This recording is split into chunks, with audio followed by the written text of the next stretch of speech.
Up next, the Reverend Bill Bean joins me. His latest work, Tales from an Exorcist. Oh, yeah, guess what we're going to be talking about on Coast to Coast AM. And welcome back to Coast. George Norrie with you. Bill Bean is a world-renowned exorcist, spiritual deliverance minister, and is known as the spiritual warrior. Bill has helped literally thousands of people all over America, along with many others in 54-plus countries. Bill's spiritual warfare deliverance ministry addresses anything from curses, blocks, attachments, obsessions, oppressions, to possession by demonic spirits. He is also an internationally known author. His latest work is Tales from an Exorcist, lecturer, supernatural expert. He is currently appearing in episodes of A Haunting, Ghost Nation, Fright Club, along with an episode of the Holzer Files. He has been featured in the Lifetime Movie Network series, I Was Possessed, as well. Bill, welcome back to the program. We always love having you on. Thank you so much, George. It's always a pleasure to be on with you. How is the Reverend been? More busy than ever. Just unbelievable. It's a sign of the times that we're in. There are so many people suffering in so many ways. Oh, my I God. pray every day that God will work through me to be a blessing to somebody. Absolutely. How did this all begin for you, this career? Well, it's certainly not the career that I chose or wanted to choose. God chose me for this, and it all started with my own sufferings. As you know, George, and for anybody out there who was not familiar with me or my story, my family was destroyed by demonic forces, and I nearly was as well. And I had a hellish childhood, and had a life that was so terrible for so long that I was actually seeking death. I wished for death. I didn't want to live anymore, and God transformed me. Not only did He save me, but that transformed my life and took me out of that being victimized over and over and over again in the fear-based, trauma-based way of thinking and living into what I call warrior mode, and has blessed me with a life now that I wouldn't trade with anybody's life on this planet. And I didn't seek this type of work, that's for sure. God called me into this service, and it wasn't His voice saying, William, you have to do this. It was a knowing. It was an urging in my spirit. And I ignored it for a while, George, because I thought, God must have a sense of humor. How can someone like me be a help to anybody? And so I had that mentality for a long time until I came to the realization that God truly was calling me to do this work. And I spent years in studies and preparation as well. And I started into this ministry full-time, I want to say 2013, and I traveled everywhere for 6 straight years, every part of this country, have helped people in 54 other countries, and it is all by the power of God. I'm nothing special. I'm just somebody that God works through to help people. But as you know, you're my friend, and you've had me on so many times, and I appreciate that. This is something that is supernatural in itself, because the pace that I was going at before COVID hit, it was only a miracle by God that I didn't have a heart attack or a stroke or something really bad happening. Yeah. Because I was waking up in hotel rooms not knowing where I was. That's how burned out I was getting. And look, I love everybody. I take the sufferings of others very seriously, and it is a nonstop journey and nonstop quest for me to help as many people as I possibly can by the power of God working through me. What is happening now, Bill, where people are basically losing it? I'm in St. Louis right now. They've got a record number of thieves breaking into stores at 2 or 3 o'clock in the morning, stealing things. I mean, crime is rampant these days. Cars are being stolen. People are getting afflicted with all kinds of demonic things. What's happening? Well, I didn't come on your show to preach a sermon, but I came here to speak truth. And the truth of the matter is that there is a spiritual war taking place. This is spiritual, George. And so what's happening here, in my opinion, I couldn't go into a court of law and prove it, but I absolutely believe what I'm saying, is that God is allowing the devil to have this time on the earth, and he is wreaking havoc. So it is the spirit of rebellion, which comes from Satan, and is the spirit of lawlessness, which also comes from Satan. So Isaiah 5:20 says, "Woe to those who call evil good and good evil." That's exactly what is happening here. So those of us who stand up for good and right are vilified, and those that are doing every horrible, wicked, negative thing that you can imagine are glorified. And so the world is upside down and backwards, especially in America. Why give the devil his due? Because people want to do what they want to do. So this all comes down to free will. That's why a devil exists in the first place. He's the adversary to mankind because of free will. So you and I could talk all night long about things that we should do and things that we shouldn't do as responsible human beings. But there are those out there that would thumb their nose at us because they want to do what they want to do, and they're going to do what they're going to do. And furthermore, the law, what's left of it, is allowing them to do anything and everything. So the script has flipped to where the perpetrators now have all the rights and they could do anything, but the victims and the people that are trying to be good and productive citizens are being victimized. And some of these towns are funding the police departments at a time we need them more than ever. Yes. And so this is a sign of the times. I feel sorry for any, I hate to say this, it pains me to say it, but I feel sorry for any couple that's bringing a child into this world now. I mean, this, in my opinion, is the worst possible time that you can bring a child into the world. I mean, it's just chaos everywhere, and it is all starting in America and from America because America stirs the pot of the world. And so we have things taking place here that I just shake my head. I cannot, I'm 56 years old. I cannot believe the things that I am seeing now. And you know, in our wildest dreams, you and I both, we would never imagine that we're seeing some of these things unfolding right before our very eyes, and they're being encouraged and applauded. Interesting take. Bill, let's talk about possessions for a moment. Are they also at an all-time high? Absolutely. People are... so, as I said to you, I was 6 straight years nonstop on the road, sometimes taking 2 trips a week all over America. And then when COVID came, that put a temporary stop to things. And COVID was not a blessing, but it was sort of a blessing in a way for me that I was able to re-energize and to refocus. But yes, they're at an all-time high, and the amount of people suffering under demonic attack, that's also at an all-time high. So I try to warn people. You know, I do a little show every Friday night now, and I try to warn people about these things. Look, I'm not perfect. I don't claim to be perfect, but I try to do the best that I can do. I try to be the best that I can be every day, and I try to be a warrior for God and a messenger for God and a teacher as well. So some people listen, George, and some people don't, but there are just a tremendous, I mean, by leaps and bounds, the cases have increased, and it's very, very sad. We're all in spiritual battle on a daily basis. Most of us don't realize that. And the only way, in my opinion, that we can combat that and continue to move forward in having a good and productive life is by invoking the power of God over our lives every day. So my job is not only just going in by the power of God working through me to evict demonic entities out of people, places, and things. My job also is like that counselor, life coach type of thing that I have to sit down with the victim after this takes place, and we have to put a game plan together for that person's life in moving forward.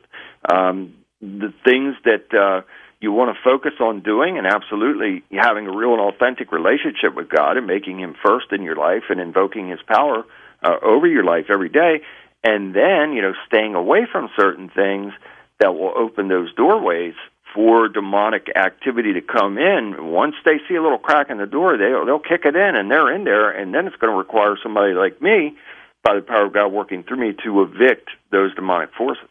How does somebody get possessed in the first place, Bill? A variety of reasons, and the number one, not in every case, George, but in a large amount of my cases, the number one most common thread is that the victim has suffered some type of abuse in childhood, and whether that is child molestation, horrific beatings, or just horrible mental abuse, it's something that created a high level of trauma in order for there to be these blood and secretions that come out through the pineal and adrenal glands that the demons are attracted to. They're attracted to it like candy. And some people call it adrenochrome. You can call it what you want, but when this is established, that's what happens. And the demons are not only certainly on the perpetrator of these wicked and heinous acts, but then they go on to the victims, and they will stay there until someone like myself comes along, by the power of God working through me or whoever else, to get rid of that garbage and to break that out and off and away from people. Other ways that they can become possessed is by a summoning, and that happened in my family's case, to where two family members over 100 years ago supposedly, and I believe it, summoned those demonic forces that came in and came on the family and stayed on the family and created destruction. And, this is in the way of family bloodline curses, hexes, vexes, spells, you name it. I mean, this is all real, and this happens, and it destroys people. And other ways is through, like, Ouija boards and things of that nature. Any type of summoning or acknowledgement in a willing way to make some type of contact or communication that would open a dimensional doorway in order for these entities to come through. What if somebody isn't taking it seriously? They think it's ha-ha, fun and games. Is that still dangerous? I saw it with my own eyes one time, and this was in my own case, and I was a teenager. And growing up in that house where all those horrible things took place, I was physically attacked on a regular basis by demonic entities from age 5 probably up until age 12. And my mother, who suffered far worse than me, was under attack from 1975 to her untimely death in 1981. But one night I had a bunch of these older teenagers, and some were maybe in their early 20s. They came into the house. They didn't believe me. And I asked them to come down. My mother was in the hospital at the time, so no one was in the house. And they came down, didn't believe it. They were making fun. And one of the kids, I'd say he was probably 19 or 20, and I wrote about him in my first book, Dallas. And Dallas challenged the entities, and he was provoking and saying all these things, and this went on and on and on. And then all of a sudden, Dallas was picked up by his throat from an invisible force that slammed him against the wall, and his feet had to be at least 6 inches off the floor. And I will never, ever forget, George, as long as I live, the look of sheer terror and helplessness and panic on his face, the sweat beating up on his head and face, and we were all physically trying to pull him down and could not get him down. And then when the entity let him go, everybody turned and, bolted out of there. And the last one out was a friend of mine by the name of Bruce, who is no longer with us. But Bruce looked back and saw this very tall black figure with a black hood and glowing red eyes. And Bruce didn't sleep for about 3 weeks after that. I don't blame him. Alice didn't sleep for a while either. Did they let their guard down somehow? Well, they didn't believe it. So they didn't believe it to start with. So they thought it was impossible that that this could really take place. So then he's clowning around and provoking these entities, and that's what happened. And he still tells the story to this day. I have made appearances at events in Maryland and other places to where Dallas attended and stood up and told the people, look, what he's saying is true. This really happened to me. And so obviously he'll never forget it as well. Absolutely, my gosh. But you had mentioned curses. And I talked with Marianne Winkowski last night about curses too. The person who puts the curse on someone, are they necessarily evil?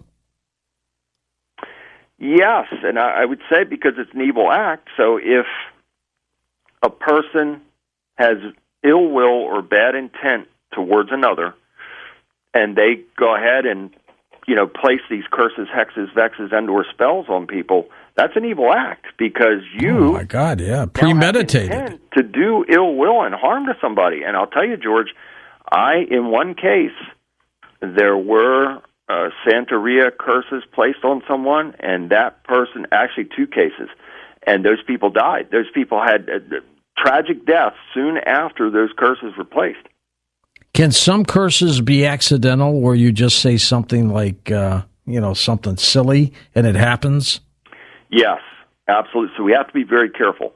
Look, we all do things to offend people. We try not to, but during the course of life, we're all going to have an effect on someone in some way. We always pray that it is a good and positive way, but there are times that we might do or say something that rubs somebody the wrong way. And then people do that to us as well.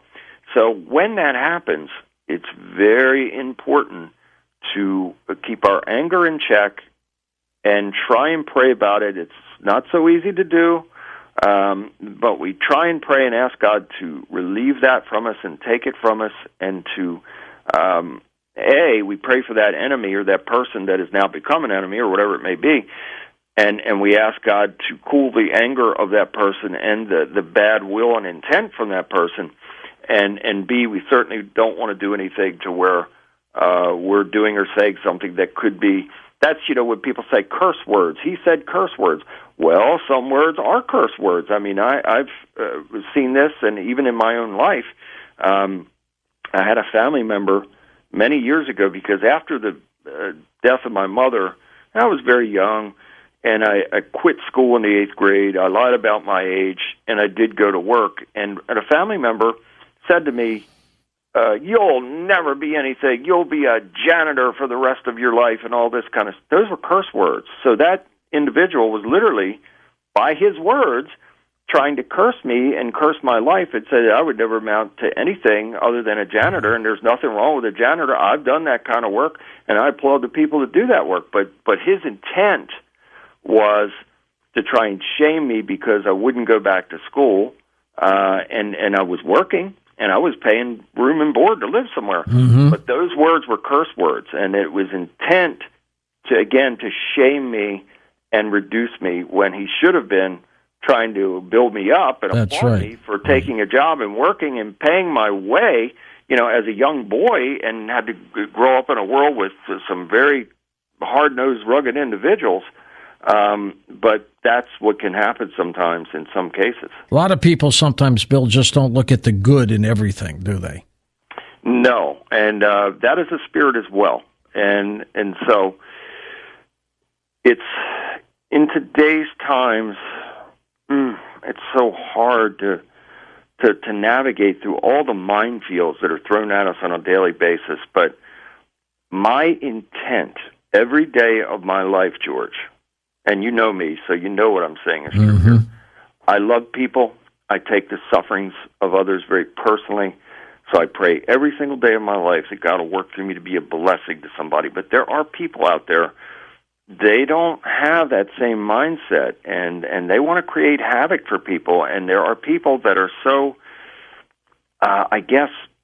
miserable with their own lives that they want to create miseries for others, and they really get a kick out of other people's sufferings, and that is the devil, and the devil assigning demons to a person that will create a variety of miseries and destruction for others. Bill, we're going to take a quick break and come back and talk about your latest book, Tales from an Exorcist. Next hour, we open up the phone lines for Reverend Bill Bean. And welcome back to Coast. George Norrie with you, along with Reverend Bill Bean. His latest book, Tales from an Exorcist. Bill's website is his name, Bill J. Bean, linked up at coasttocoastam.com. Bill, as we get into the book, tell us about the Spiritual Warfare Deliverance Ministry. How did you put that together? Yeah, so after I finally realized that God was serious in calling me into this work, it took me 4 years of serious biblical studies and historical studies. You name it, I've studied it, George. I just thank God for blessing me with the wisdom and knowledge that he has. And then I became an ordained non-denomination minister and just started helping people. And I remember one of the first cases was here in Maryland, and it was a family under siege. I mean, they had, and this isn't even in the book, but the family was just under siege from demonic forces. And I remembered, when I got there, just the feeling that I had. I certainly felt the presence of evil, but I also knew that I was supposed to be there, if that makes any sense to you. It was your mission. Yes, confirmation that I knew God was serious and that this was my purpose in life. And so it was a breakthrough for me. Yes, I was dealing with a very serious situation. However, I knew that God was going to work through me to help these people, and it was the greatest feeling in the world to know that God really was working through me to rid these people of evil in their home and their land as well, and then I could go on from there, and that's exactly what happened. So when these types of things take place, you're not just performing an exorcism, spiritual deliverance for a person. As I mentioned earlier, you have to sit down, you have to put a game plan for that person in going forward, but not only that, you have to go on the property and and inside of the home as well, binding and rebuking and casting out all demonic entities by the mighty power of Yahweh and Yahshua Jesus the Christ's name. And I have to close all portals as well, because a lot of people don't understand that portals are opened up, dimensional doorways. That is the entry, exit for these demonic entities to come in. They got to come in some way, and it is through these dimensional doorways. So as part of my job, I have to, by the power of God working through me, close every one of those portals. And so it's exhaustive. It is, you just don't walk in and say, okay, you're free of demons now. It is a process, and there's a lot involved, but I'm just thankful to be in service to people. And I always say to people, if you want to make my day, just send me an email telling me how well you're doing and how, great your life is going. And it really does make my day when I get those messages. It sure does. Now let's talk about the basis of the book, Tales from an Exorcist. Yeah. I held off on writing this book for a long time because I was concerned about the confidentiality. This is a very sensitive thing, and a lot of people, they do not want this discussed publicly, and I respect that. But there are those who did want me to share their story. Now, some didn't want their names revealed and their locations and all that, which I did not do. And then others didn't mind me mentioning their, names and timelines and locations and things of that nature. So, George, I could go, this. This book is a scratching of the surface, and I'm very proud of the book, and I'm very thankful that I had my two people that really helped me, Desiree and Travis. Desiree has helped me. She helped put the thing together and just did a fantastic, marvelous job on it. But my case files are bulging. They're bulging. I could have... This is a mere scratching of the surface. There are so many more cases that I could have mentioned, but what I did is I pray about all things first. So whenever I'm doing these types of projects, I pray first, ask God for guidance, and then I outline and define and put these things together. So this is how it all came together. And it was sort of like a puzzle, because just going to the people that I selected to be a part of this book and then getting their approval, and then just going back through the case files and getting information and then having correspondence with them or calls and talking about any other additional information that they want mentioned in the chapter.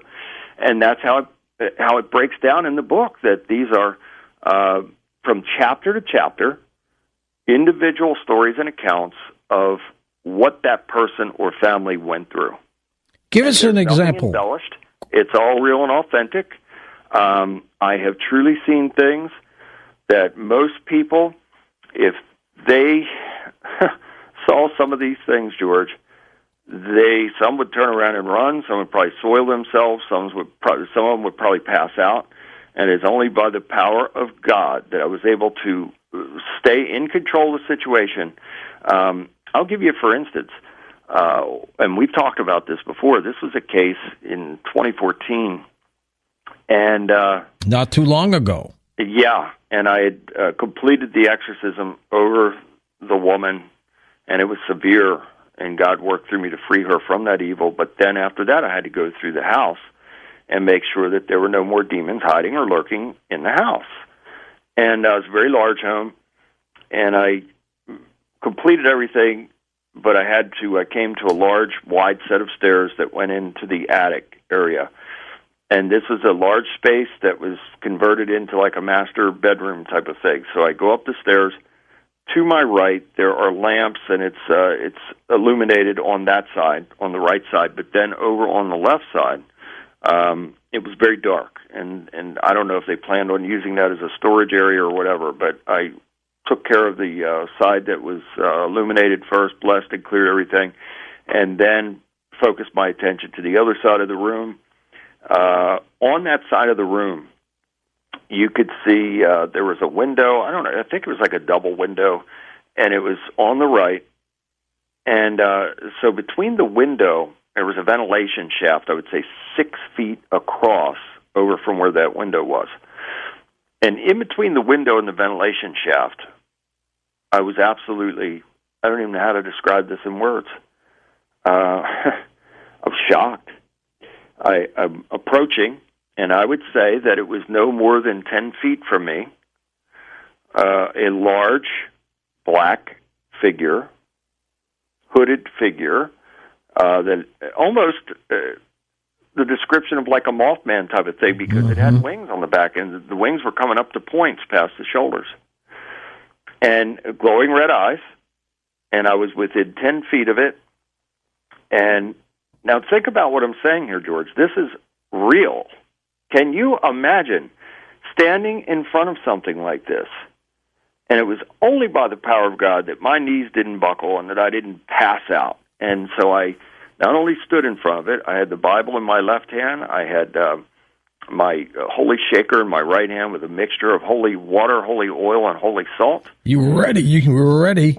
I was, by the power of God, I was ready. Otherwise, nobody'd ever be ready for something like this. And I said, by the mighty power of Yahweh and his mighty and holy name, in Yahshua Jesus the Christ's name, I bind and rebuke you and command you to depart. And when I did that, I threw the shaker 3 times, and it hit the entity, and that thing let out a screech like I have never heard before or since. It was so loud that it rattled the windows, and it departed. What do these things want, Bill? They want people. They want a host body. They want control of the world. So it is the devil who feels that the world is his birthright, and that goes all the way back to Jesus in the desert when he was taken up by the devil to a pinnacle, to a high place, and he said, if you get on your knees and worship me, it's all yours. Well, who could say that? How could they say that? You're talking to the Son of God. How could anybody take the Son of God up to a high place and say, if you get down and worship me, it's all yours?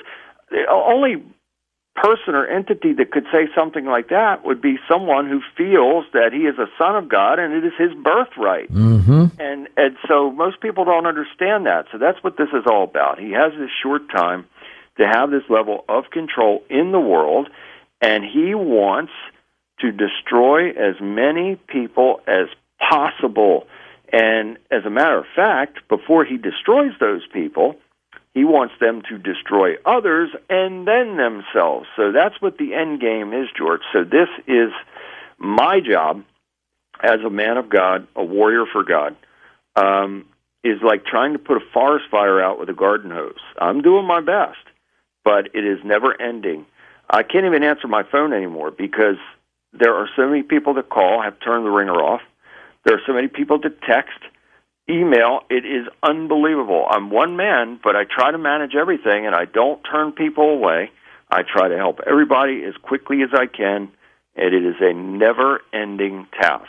And you will travel to wherever they may be, won't you? Yes, absolutely. I've been to every part of this country many times over, and just times I can recall just being so exhausted, George, that I would, especially if I'm making a West Coast trip, very little sleep the night before one of those trips, and then traveling out there nearly 3,000 miles, and then, factor in the jet lag from something like that. Then if you have to switch flights, and there have been times that I've been on as many as 6 different flights going out to one trip, changing the planes, and then doing what you have to do. And it's all, I write about this in the book as well, that it's all process, when it comes down to hotel, your rent-a-car, all these types of things. This all has to be factored in, and then you get to the person or people that you are helping, and then after that's all over with, you're completely exhausted, and there have been times that I'd go back to the hotel, take a shower, eat something, lay down for 2 or 3 hours, and then have to go back to the airport and catch a flight back home, come home, rest for a day or two, and then my wife helped me get packed up and go out to another trip somewhere else. I was doing this for so long, and I'm still doing it, but not on that level, not as much as I was. But I was getting into dangerous areas there, and you and I have talked about this before, health-wise, because when you're burning yourself like that, you're really putting yourself at risk. That's what ended up killing Edgar Casey, all his trance readings. Yeah, I don't doubt it. I don't doubt at all. And it is so taxing, and I'm thankful to God for always re-energizing me, but the process of it is so taxing. You're so exhausted. I can't even really describe it unless the person is going through it. It is hard to put into words, but believe you me, it is very real, and it is only by the power of God that I can do what I do, and certainly with the logistics and travel aspects of it as well. The possessions happen to women or men, or is it about equal? I would say it is probably. I would say probably more women, slightly, but there have been plenty of men that I've performed like 60-40? Yeah, I would say that, George. I would say that. And what this boils down to, in my opinion, is that all life in the world, all life operates on frequency and vibration. So when God spoke the world into existence, he did so by his voice, which is frequency and vibration. So all life is based on that right there. So the devil knows this. He held a very high place in heaven. He was privy to some of God's ways and secrets, and he knows how to manipulate the frequencies and vibrations. So if we are on high frequency, high vibration, life is good, life is positive, we're moving forward. But if our frequency and vibration is lowered, and usually that happens through some type of trauma or tragedy or something, or addiction, whatever it may be, then we are wide open and vulnerable for demonic forces to come in and control that individual. Even in my own story, George, seeing my dad, which I've forgiven my dad now. I love my dad, and he's passed as well. And but seeing how he was taken over by these things when under the influence of alcohol, and then being so vicious, towards my mother. So I saw this very clearly from a young age, and came to that understanding that when a person is under the influence of alcohol and or a drug, they are wide open and vulnerable for these demons to come in and create a variety of damage. So I had heard from a young and early age. I had heard that alcohol is a huge opener of the other side. And look, don't get me wrong. There's nothing wrong with, I don't drink. I haven't drank in probably nearly 35 years. A little glass of wine's not going to hurt you. Exactly. I don't have anything against anybody that has a social drink. You're going out to dinner. You want to go unwind. You want to have 2 or 3 drinks. There's nothing wrong with that. When it becomes wrong is when the person becomes under the influence and inebriated. Now they've lost their senses. Yep, and lost who they are. Ability to function, and now they're wide open for demons to come in and press buttons. And they do press them, don't they? Yeah, absolutely. Where do we get your book, Tales from an Exorcist? You can go to my website, BillJBean.com, or BillBeanWarrior.com, or BillBeanMinistries.org. They're all the same, or TalesForAnExorcist.com. All the URLs go to the same place. And get your copy. If you're ordering directly from me, I'll personally sign it for you and make sure that it gets out as soon as possible. I was telling Tommy D before the show, I had sent a copy for you and a copy for him. That had to be mid-October. That's been 2 weeks now, and Tom says that you guys haven't received it yet, so I hope that you'll get it soon.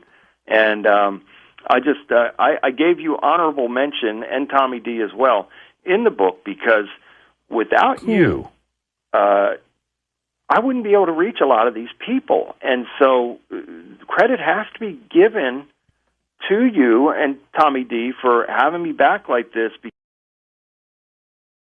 Well, this is the magical hour. We take your calls with the Reverend Bill Bean right here on Coast to Coast AM. And welcome back to Coast. George Norrie back with the Reverend Bill Bean as we talk about his latest work, Tales from an Exorcist. Bill, your previous books, are they still available to folks? Yes, and they can order all the books on my website, BillBeanWarrior.com or BillJBean.com or BillBeanMinistries.org. It all goes to the same place. And, yep, they're still available. And, that's amazing in itself, George, and I'm glad you brought that up. I've written, this is my 10th book now. I just can't fathom that, how my life was, and being in a place of despair and, seeking death, and then being transformed to have all these blessings. And I thank God for all of it. But it's just remarkable. It's supernatural in itself.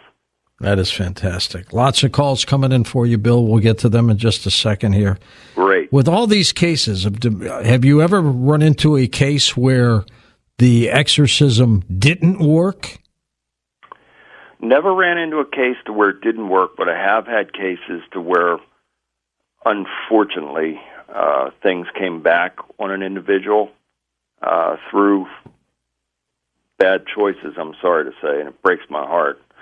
And I had I was notified recently of a case in Northern California, and it was an Army veteran who served in Iraq.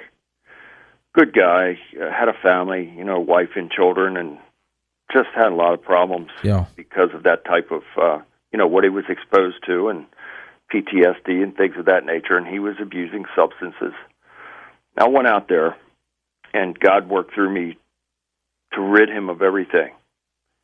And he was doing well, and I didn't hear from him for a while, and I try to stay in touch with people, but there's so many people. It's impossible to keep track of everybody. So I hadn't heard from him for a while, and unfortunately, his wife sent me a message, I'd say about a month ago, saying that he had taken his life. Oh, geez. Absolutely breaks my heart. Devastating. Did everything that I could do by the power of God working through me to help him. But I've had a lot of cases like that, George, where soldiers returning from combat, and some saw actual demons coming to them.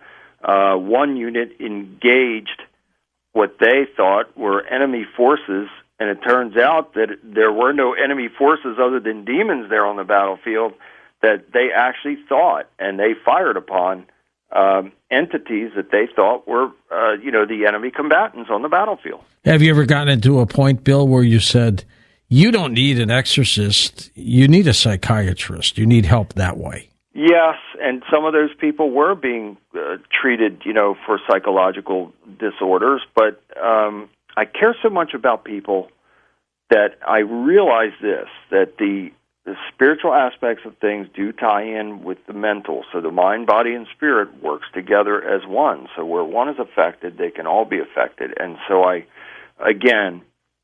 don't claim to be anything, just someone that God works through to help people. So I have had many cases with people that had, mental illness and did the best that I could do, again, by the power of God working through me to help them. And sometimes that has happened. Even people with severe mental illnesses, God has worked through me to have healed them and helped them to move forward, but not in every case. I would be a liar if I said that is takes place in every case. It just doesn't, and that is out of my hands. That is in God's hands. How do you re-energize yourself? Peace. My home is my sanctuary, so I have to have peace in my home. I cannot have it any other way. There is no way on this earth that I could have, a drama-filled home and all these problems and this and that. When I come to my home, that is my peaceful sanctuary, and I praise God for helping me to be able to recharge from these things. George, I'm telling you, this is overwhelming sometimes. There's times that I've had my head in my hands after performing these exorcisms and spiritual deliverances for people and being so exhausted that there was just nothing left. I mean, times that, and I know you want to get to the call, so I'm not going to be long-winded on this, but That's right. I can recall times, one time in particular, that an individual was fully demonically possessed, and it was so bad that this individual was biting chunks of flesh out of their extremities, okay? And Jeez. When the exorcism took place, the individual's face, the cheekbones came up to points, and the chin went down, so it was like from the cheekbones down to the chin turned into a V, and the demonic entities left him through the top of his head, but his face altered into a V. You would, even if you were standing there with me and you saw that, you would rub your eyes and go, did I really just see that? Did that really just happen? I've seen people levitate. I have experienced superhuman strength. I've seen limbs from people turn in ways that the human body can't without cracking and popping and tearing.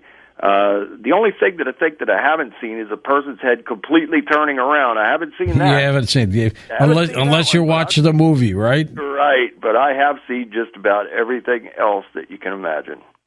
Experts picked The Exorcist as the #1 horror movie, by the way, Bill. I can understand why, because a lot of it is true to form. And I gave an interview with a newspaper, and you talked about that on your show before, where I was saying that, the Exorcist movie is not that far off from the truth.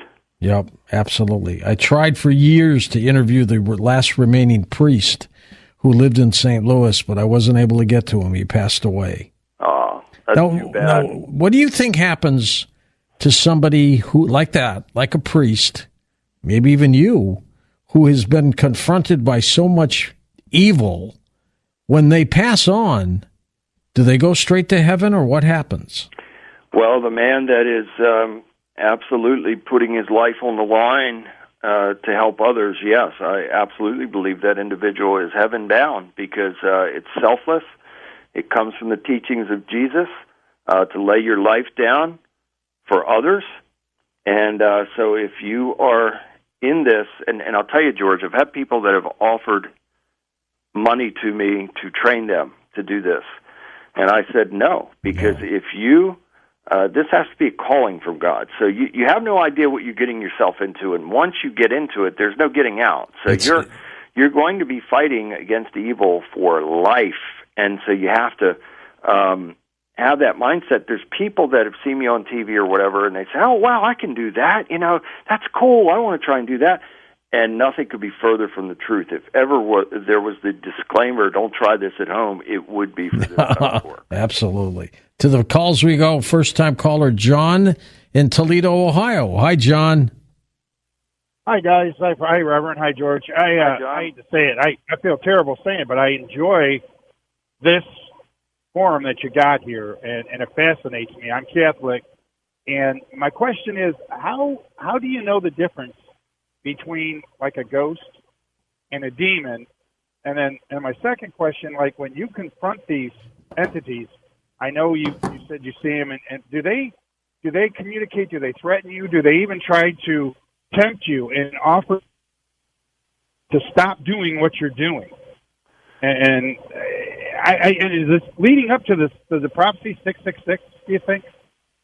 Yeah, oh, absolutely. I mean, this is what the whole thing is about, John. This is about kill, rob, and destroy. This is about the devil having a time in this earth now to where he's trying to cause as much havoc and destruction as possible.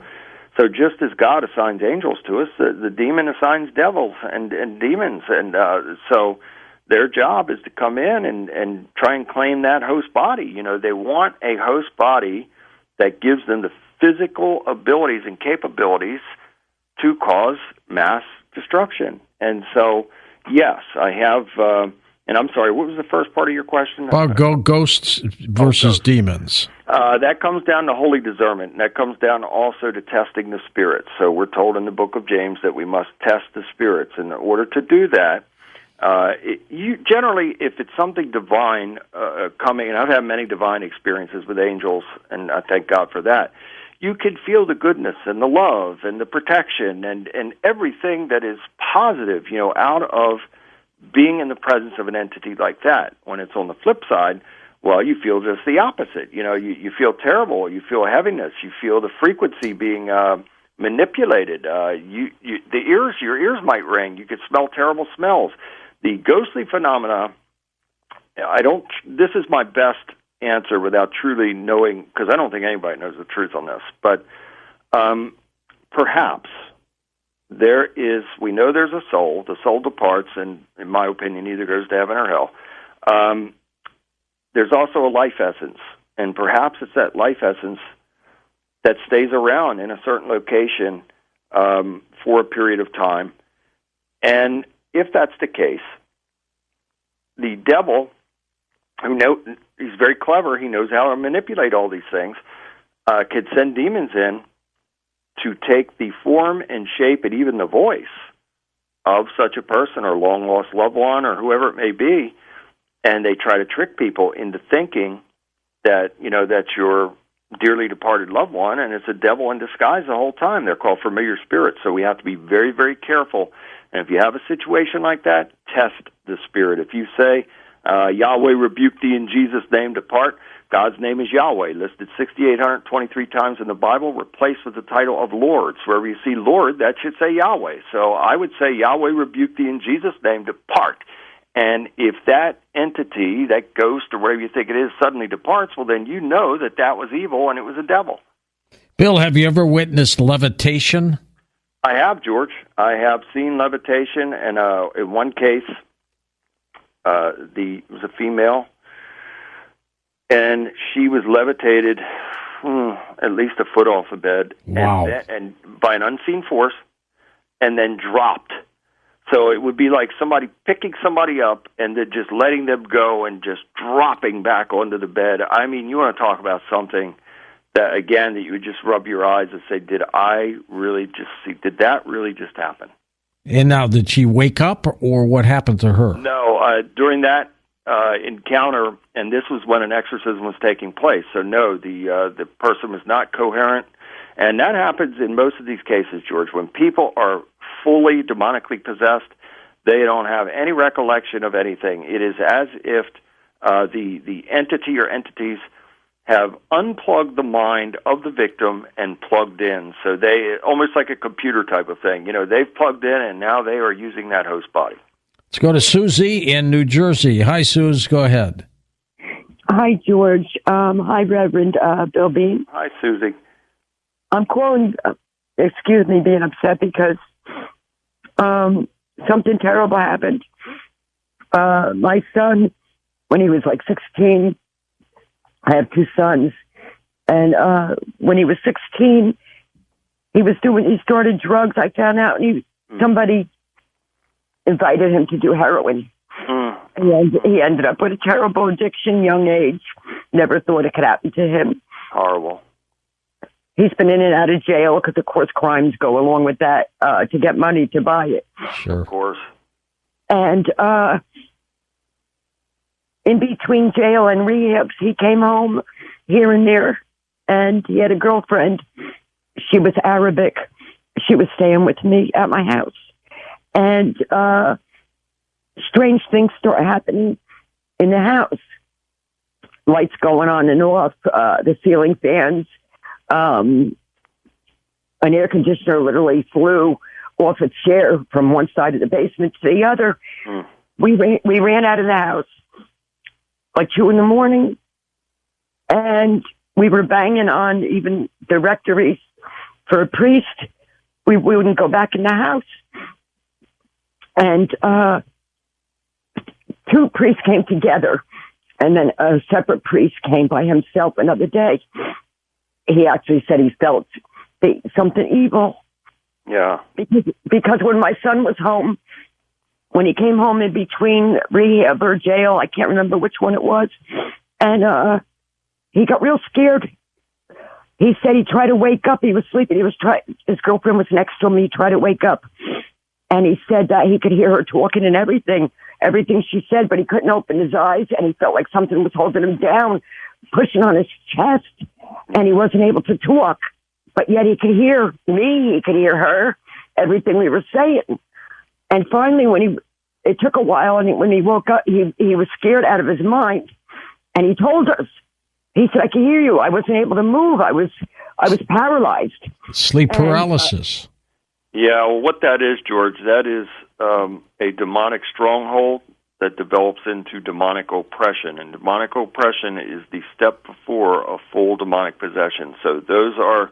The devil has a game plan. He has a playbook, and out of that playbook, he has to implement certain steps as part of this attack, and it all goes into increments and steps. And Susie, your son, absolutely, in my opinion, based on what you said, was absolutely under demonic attack and probably still is, and he needs spiritual help. He does. How old is he now, Suze? He's dead. He passed away. Oh, my God. We didn't know that. Like the priest that came to the house, my son wasn't even there. He was back in jail, and he told me my son was going to die. He told me that day, and that was years ago. My son died 4 years ago, all those years, and fighting this battle, and he was the most considerate, compassionate person you would ever want to know. My family disowned me and him because I stuck at his side, trying to keep him alive. Yeah. Sorry for your loss. He needed a series of medical treatment and exorcisms, it sounds like, Bill. It's heartbreaking, George. And I've had that in my own family. People that, family members over the years that died from drug addictions and things like that. It's horrible. It's one of the number one tools of the devil. When he can get a person emotionally invested in something, and whether that is drinking and or drugs or a variety of other things, when that person is emotionally invested, then he's got them, because then it turns into habit, that turns into addiction, and it's very difficult to break. Not impossible, because I have seen some just unbelievable addicts and their stories and all, and God worked through me to free them, and they're doing very well now, but I've seen the flip side of it too, and it's just heartbreaking. Seen it all. Let's go to Lloyd in Saskatchewan, Canada, on the international line. Hey, Lloyd, go ahead. Hey, George, how you doing? Great. Hey, I've got a question for the Reverend. Okay. You were talking about physical abuse as a child, Yeah. which will lead to problems with demonic possession or demonic problems in the future. What causes it? What attracts that? Well, if there's abuse taking place in childhood, when the abuser is demon-filled, because there's no way that a person under normal circumstances would commit wicked and heinous acts that would cause damage and that high level of trauma on and around someone, unless they were, under demonic influence themselves. So that's what happens, and so when the perpetrator commits the wicked and heinous acts, and a high level of trauma is established, well, then some of the demons will leave the perpetrator and go on to the victim, and they will stay with the victim until they're evicted. And once that happens, what happens next then, Bill? Well, the person will have a lifetime of problems, and usually it's a pattern. So if it's someone that has been, again, severely abused in a variety of ways, the devil will keep them in that stronghold. So they will have a pattern of abuse throughout their lifetime. There will always be a problem, a drama, a situation, like the person has a dark cloud over their head, and there's never an answer And the answer is God, and the answer is being freed through spiritual deliverance to have every link of every chain broken off in order to move forward. You know, people, how many times, George, you've seen it all, and you've interviewed every type of person there is on this planet. And during the course of that, I know that you've heard, or even from some of the callers, you know, to say their life is so terrible, nothing ever goes right, it's like they're cursed. Well, of course, because they're under that spiritual stronghold. And you got to get that pulled away, Bill. Bill, we're going to come back and wrap things up and take final calls. On our next Coast to Coast program, Matthew Landman joins us to talk about the dangers of GMO foods and glyphosate, so make sure you're part of the show. And then celebrity psychic medium Karen Reese back with us talking about the other side. And welcome back, our final segment with the Reverend Bill Bean as we talk about Tales from an Exorcist. Fascinating, Bill. You've chosen this path. How long can you keep doing it health-wise? What do you think? As long as God will have me to do it, and I'm thankful to still be in good health and to be able to be strong in mind, body, and spirit. This is why I'm driven to be physically fit. You know, I work out all the time, and I have to stay in shape because I absolutely have to be strong in mind, body, and spirit. So I'm, you know, driven to continue to help people, and I'll do it as long as God will have me to do it. And if and when that time comes that I feel that that's it, well, then I will obey what I believe God is putting on me to say no more. But it's my full intent to continue to do this until the last breath in my body. So we'll see if that's God's plan and His will be done. And one more thing, George, before we go back to the calls, I want to mention this, and I should have mentioned it earlier. There are videos out there of certain people that they are engaging in conversation with supposedly demonically possessed people, and they're asking the demons questions and all this kind of stuff. Don't do it. Don't ever. I would never have any dialogue with the demon except for taking power and authority over them. And believe me, they've tried to communicate, and they've called me every name in the book, threatened my life, spit on me, tried to bite me, you name it. But my only dialogue is to tell them to be silent and that I'm binding and rebuking them and casting them out. And another thing that I do is I ask God to send His giant warrior angels to take them into custody. I've seen this, too, in the churches where the pastor or preacher or whatever, they're casting all these demons out of people. Well, guess what? They're jumping into other people, and they're going to other places. You got to be very careful when you're doing this kind of work. And so I have no dialogue with it. Why are you going to have a conversation with a demon anyway? You're not going to get any truth. You're going to be misled. So these are two things that I think are of the utmost importance to mention to the people out there. You just have to be very, very careful when being in a situation like this. And if God is not calling you to do it, then do not do it, because you'll be marked for the rest of your life, and you'll have a spiritual battle for the rest of your life. Let's go to the phones. Elisa in Portland, Oregon, to get us started. Hi, Elisa. Hello. Hey, Bill. Can you hear me okay? I can barely hear you. Okay. There you go. I reached out to your team about 3 years ago, and due to my finances, I wasn't able to secure your services. Unfortunately, I'm under the same demons, nonstop threats, harassment, assault, and it's elevated now to the point where she's cut off my hair. She's about 1.5 feet in the past 8 months. I don't know if you've ever heard of this. I've also been to different churches. I've had the power and authority. I've had her rebuked. She just doesn't move. She doesn't budge. Anything you can recommend for her, Bill? Well, just get in touch with me again, and we'll see if we can get you scheduled.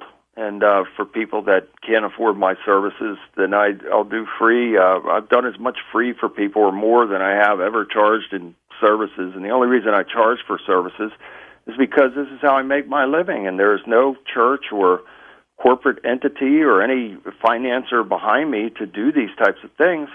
And so that's why I have to charge for my services, unfortunately. But again, when people are in need and they don't have money, I'll help. So just get in contact with me again, Lisa, and we'll see if we can get you scheduled.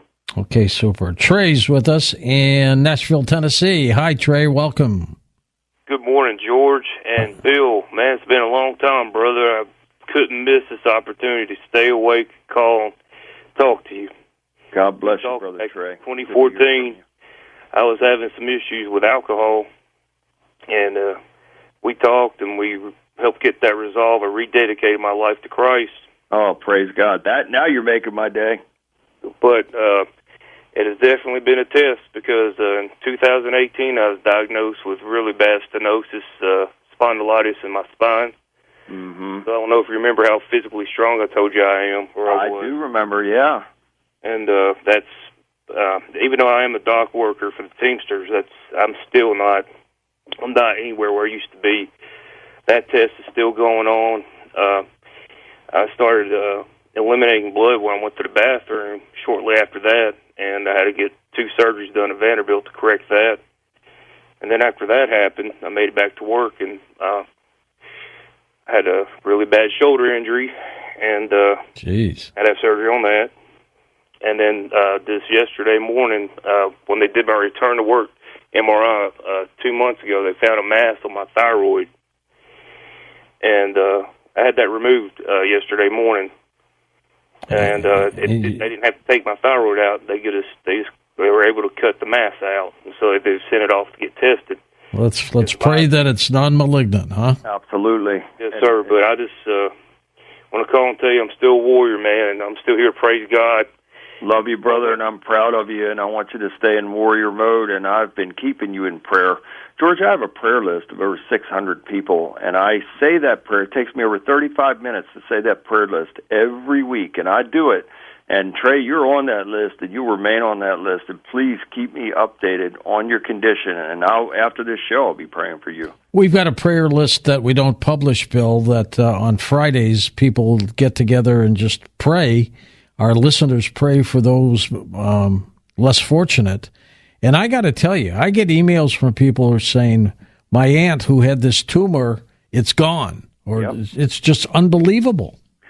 We just had a case like that with a man in Glasgow, Scotland that had stage 4 cancer, and we all prayed over him, and by the power of God, it's miraculously gone. Now, it doesn't happen in every case, but there are cases that it does happen, and when it does happen, I'm absolutely overjoyed. Let's go to Alexandria, Louisiana. Hello, Cornelius. Hey there, George and Reverend Bill Bean. I hadn't talked to you in a while, Bill, but I'm glad. Yeah, my brother, it's great to hear from you. Success in everything. But the only thing I disagree with you on, Christ never did ask for money. I understand you need money for things, but somehow Christ and those disciples and apostles never did ask for anybody for any money. Now, freely given, freely received. So that's my only gripe with you, but everything else is right. George, like the Archbishop, that book has been delayed by the devil. And like I tell everybody, Bill Bean, I'm the God, Guns, and Gold man, the Bible, Bullets, and Beans man, telling everybody to get ready because we're in the end times, Big Daddy Bill. No question. And if we don't get ready, I use 3 things, Bill. I use the Lord's Prayer and pray in Jesus' name, just like you said, Matthew 6. I use the Proverbs, today is the 2nd, All Souls Day is today. So Proverbs 2, and then I read Psalm 91, the prayer of protection. That's 3 things people can use to help defeat these demons and stuff. And I'm going to tell you one more thing. I used to be a prison guard, and the inmates would tell me, just like you're saying, physical abuse, emotional abuse, physical, emotional, sexual abuse. Yeah. That's why a lot of them became murderers, rapists, and robbers, which is essentially what the devil is. Yep. And it's been a generational curse. But like you say, the only way you can get it off is in Jesus Christ's name, and that's the main thing, is Jesus Christ. God bless you, George. God bless Coast to Coast, and we just need to pray for all of us. Absolutely. God bless you, brother. Why does prayer work? I think it's because of intent, George. So when we all come together with good intention and love for people, then God will hear our prayers, and he will move on something. And, again, does he do it every time? No, but there have been cases throughout my career that when I assembled a lot of people together in prayer for somebody, God created miracles, a miracle of healing. One lady was dying. she had already prepared. She was in her 30s. She had a husband and 2 children, and they were devastated because this woman, stage 4 cancer, she was preparing for her death. And we had a lot of people that came together in prayer for that woman. And I'll never forget it. It was the greatest thing when she sent a text saying that it was gone. There were traces of cancer in her blood. That was it. And everything else was gone. Miracle. And that was a miracle from God. Linda's with us in Spokane, Washington, west of the Rockies. Hey, Linda, go ahead.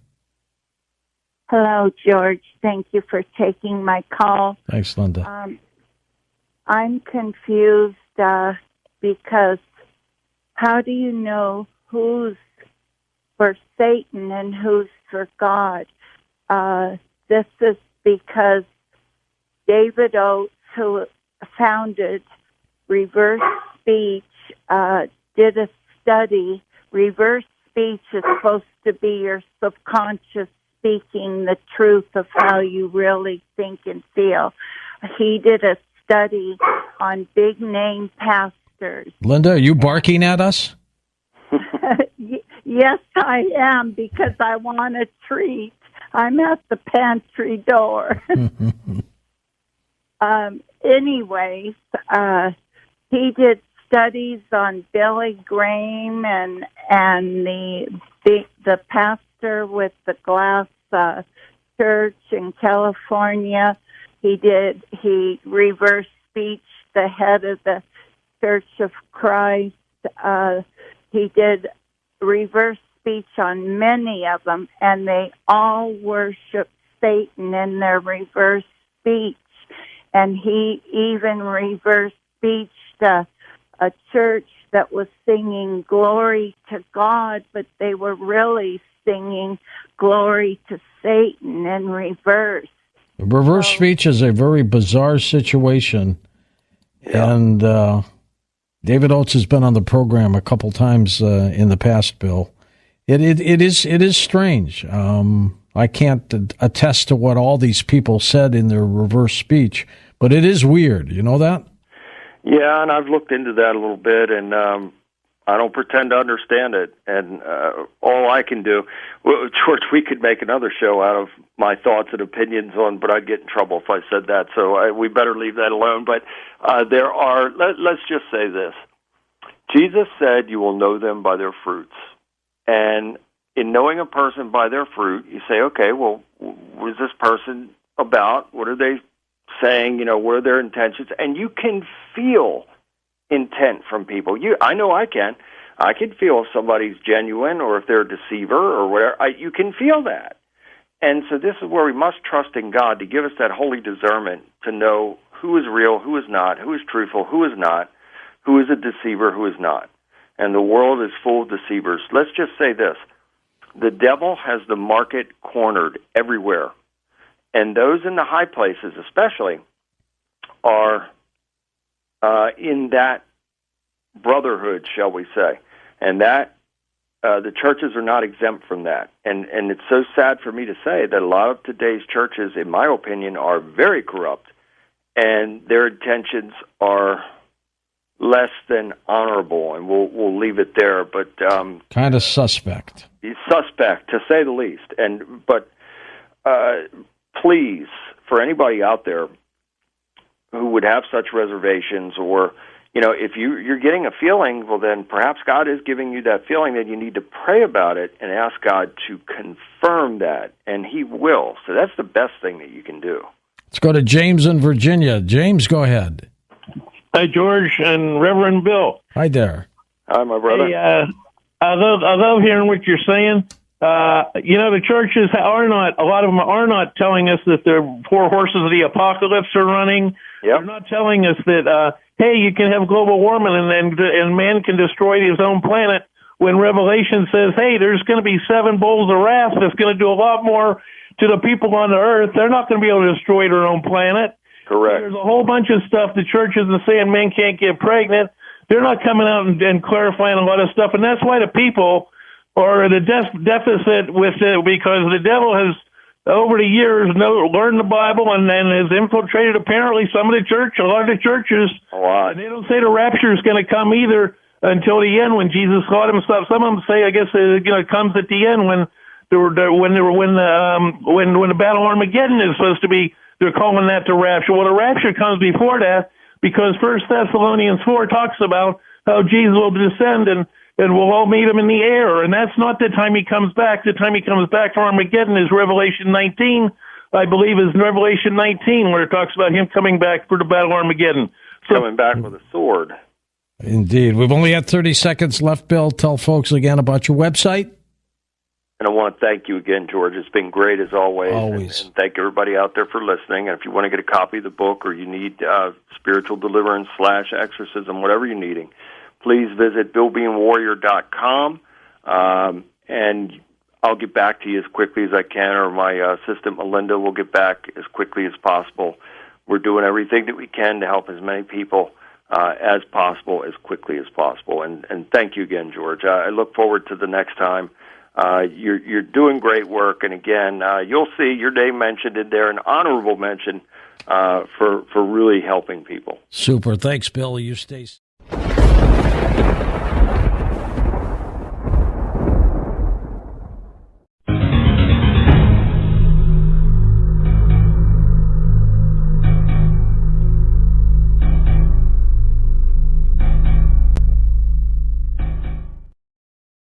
Well, if you thought the Ouija board segment was scary, wait till you hear the next couple hours. A Catholic priest for almost 40 years, Archbishop Ron Feilenright, has been involved in the ministry called Exorcism. He was trained by many exorcists over the years who were his mentors and former bishops. He has established an order of exorcists called the Sacred Order of St. Michael the Archangel, and he and the members of the order are available by appointment for demonic investigations, exorcisms, house blessings, and other religious rituals. Archbishop Ron Feilenright. Archbishop, welcome back to the program. We missed you. Thank you, George. Thank you for having me. And the book just came out about a month or so ago, didn't it? Exorcist Secret Journal? Yes, that's correct. Yes, just most recently, actually. I've been holding on to this because these are my actual secret notes that I've been keeping over the years. Oh, my gosh. As you probably know, the ritual of exorcism and everything tied to it is highly confidential. Nothing is supposed to be revealed in any detail whatsoever. That's probably one of the main reasons why you don't see actual documentaries actually showing the actual ritual, because everything is highly confidential. What we do is we see recreations and things like that.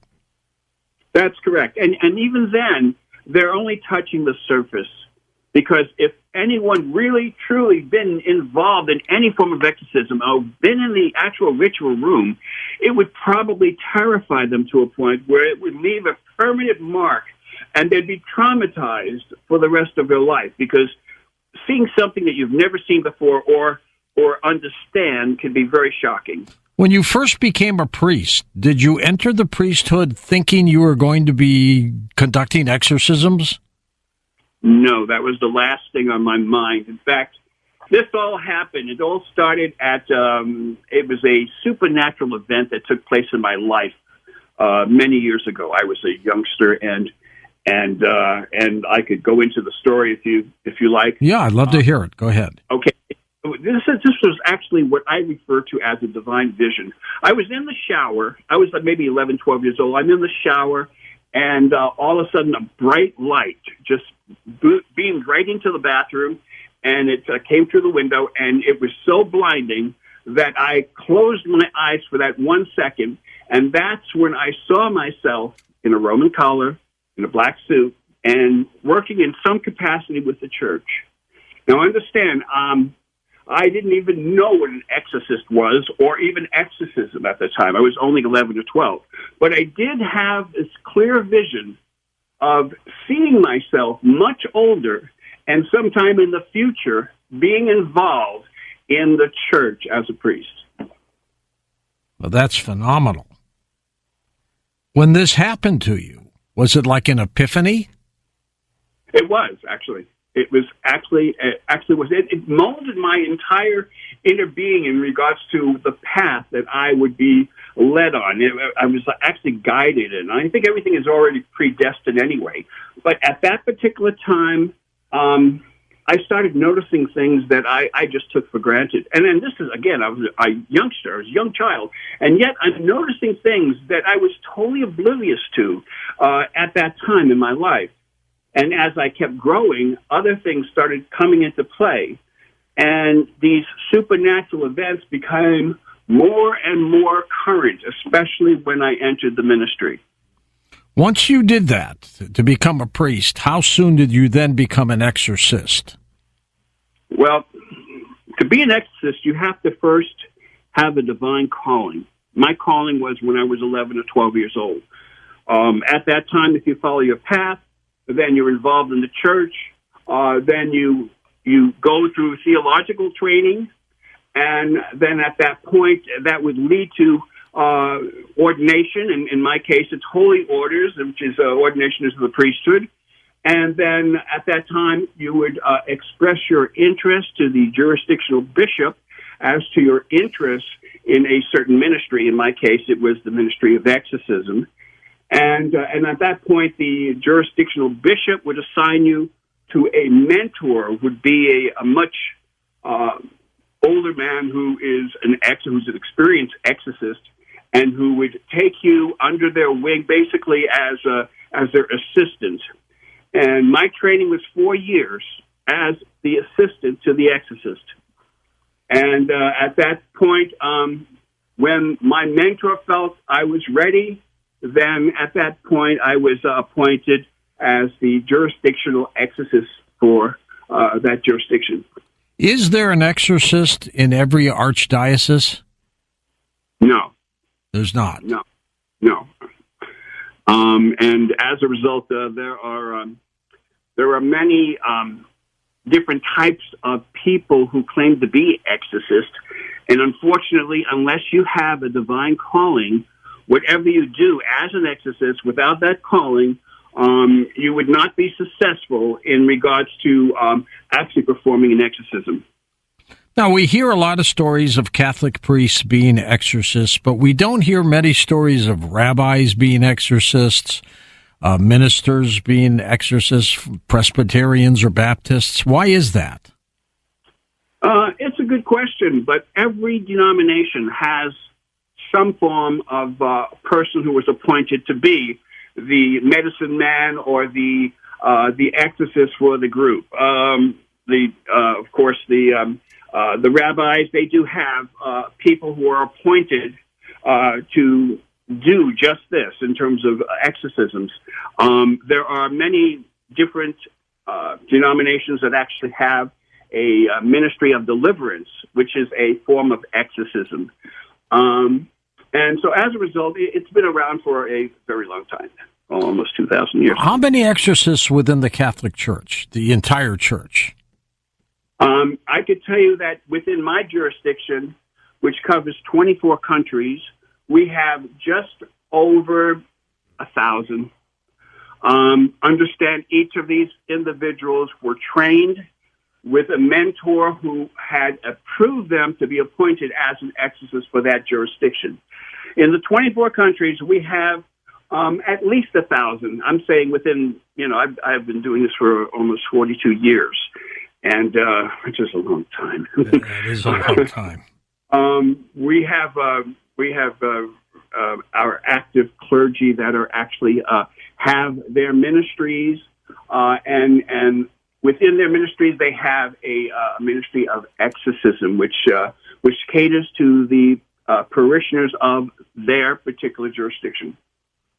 It's an amazing field that you are in. Have you ever been attacked yourself by a demon? Yes. The most, I would say, the most severe case that I could remember, which was not too long ago, was in 2013. I was performing a ritual. This was after we'd done the assessment. We've done all the other steps that are involved before we even do an actual ritual. Once we do all those steps, which I can go into perhaps later, then we would do a ritual. I was in the middle of a ritual, and I was struck 3 times on my left side. It felt like an invisible 2x4 being slammed to my left side. At the time, to make a long story short, we finished the ritual. I transported myself to my home, and at that point, I was at shortness of breath. I saw my family physician. He suggested I have an X-ray and an actual CAT scan done, which I did. And the following day, he called me and said, "You need to go to the emergency room and get admitted immediately," which I did. And I was in the hospital for 30 days. I was in the critical care unit. And what happened was I had a 2-liter sack of blood wrapped around my heart on my left side. That could have killed you. Yeah, exactly. I was, as I said, I was in the intensive care unit, and I was in isolation because they couldn't understand how I succumbed to this condition. And so, as a result, they were throwing all types of tests to try to figure out how to actually diagnose this particular condition. And so, to make a long story short, the CDC even got involved, and as a result, they came down. They had to make an evaluation to make sure this wasn't a contagious disease. I was in isolation for 30 days, and after 3 procedures, got 3 operations. The removal of the sac blood I had wrapped around my heart. Then they also did a cleansing. Some type of cleansing procedure for your lungs, and other things that were related to that, which was quite interesting. Archbishop, let's say 10 people who request exorcists to cleanse them. 10 people. How many do you think are truly possessed, and what percent do you think might be mentally ill? Of 10. To be honest, 10 is actually a very low number. If we're going to say a number, let's use 1,000. Okay. Out of 1,000 people who request our services, and after we assess them, I would say probably, honestly, there might be maybe a 6% chance of actual, genuine demonic activity, some kind of demonic involvement. In regards to possession, maybe even lower than that, maybe more to 3%. Wow. So a high 90%, then there's something else medically wrong with the person or mentally wrong? Yes, they could have, they could have mental issues. Of course, they could also have physical issues. There are a lot of things that could actually mimic possession. And depending on the psychological point of view in regards to the individual, there could be a chemical imbalance, and if that be the case, then there's other things that need to be done. Part of our process is the assessment of the actual individual. We not only investigate the individual, but we also require of them medical and psychological reports. So we have 3 psychiatrists in our organization, and so when the assessment reports come in, they also are accompanied by the psychological and physical reports. Those reports are given to our physicians.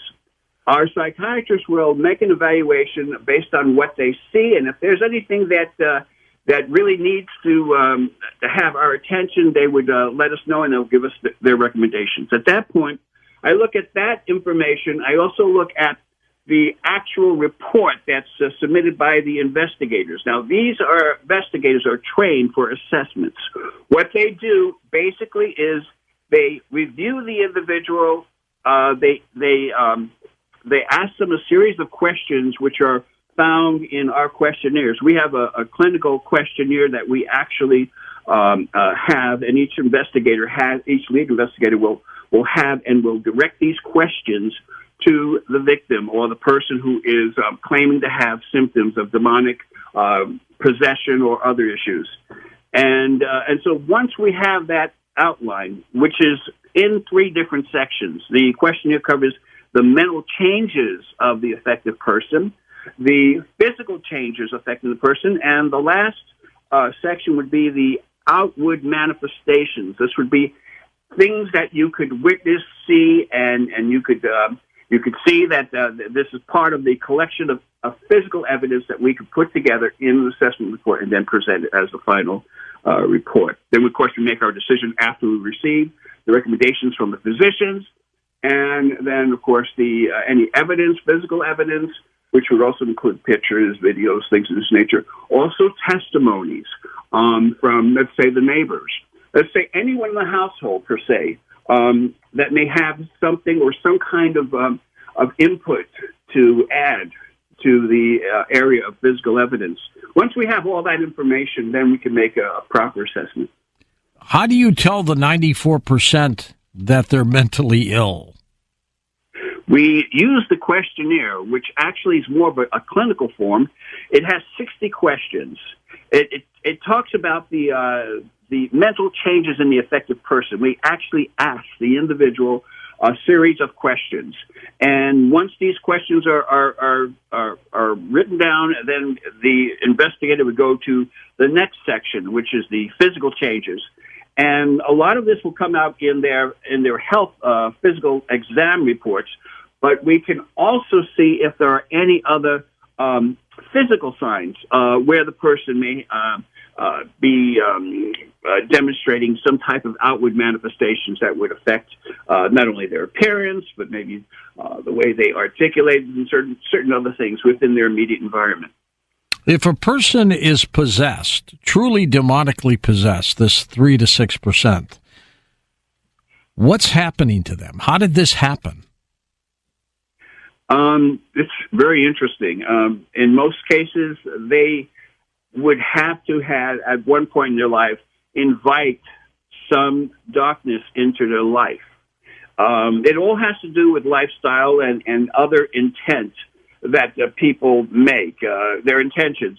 If they are the type of person who wants to experiment, I know the first part of your program was about Ouija boards. Right. Ouija boards are known to be a tool that could perhaps bring a demon into your space. But the reality, in my personal opinion, is that the Ouija board is just a game. What really happens is the intent of the person who's using the Ouija board. For that matter, that person could be using cards or crystals or other means to focus and, with their intent, contact anything on the other side in regards to the darkness. And every demon is just waiting for someone to do just that. When that happens, then something happens. They will either invite the dark entity within their space, and the person might experience what's referred to as a demonic infestation. And this could take place in their house, as they're doing the actual ceremony, and then that would be the aftermath.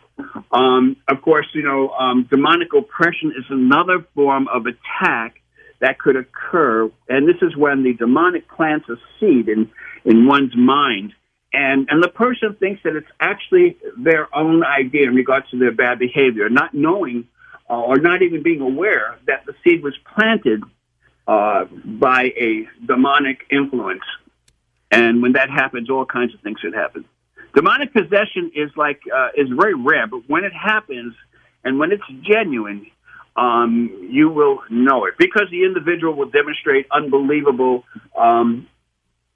supernatural things, such as being able to not only tell you who they are, rather, I should say, tell you who you are, and also your entire experience, immediate experience, but they will also basically get into your memories, mind, and will tell you things about yourself where they would have no way of knowing. There are so many different signs, like even levitation, and this has happened in many cases. When we're talking about genuine cases of demonic possession, this has actually happened, where an individual can literally be levitated off the bed, off the mattress, off the floor, and literally bodily elevated straight up in the air. It's just amazing. What has been the success rate of exorcisms? The success rate, again, for the genuine ritual of demonic possession, would be pretty close to about 70%, maybe 80%. That's pretty high. Stay with us, Archbishop. We're going to take a quick break. We'll come back and talk more on Coast to Coast AM. And welcome back to Coast. George Norrie with you. We are back with Archbishop Ron File Enright, his book, Exorcist Secret Journal. It's available at definitely Amazon. How about bookstores, Archbishop? It will be sometime this year. It's kind of a slow process for me. I've been working on this book for the past, 40 years.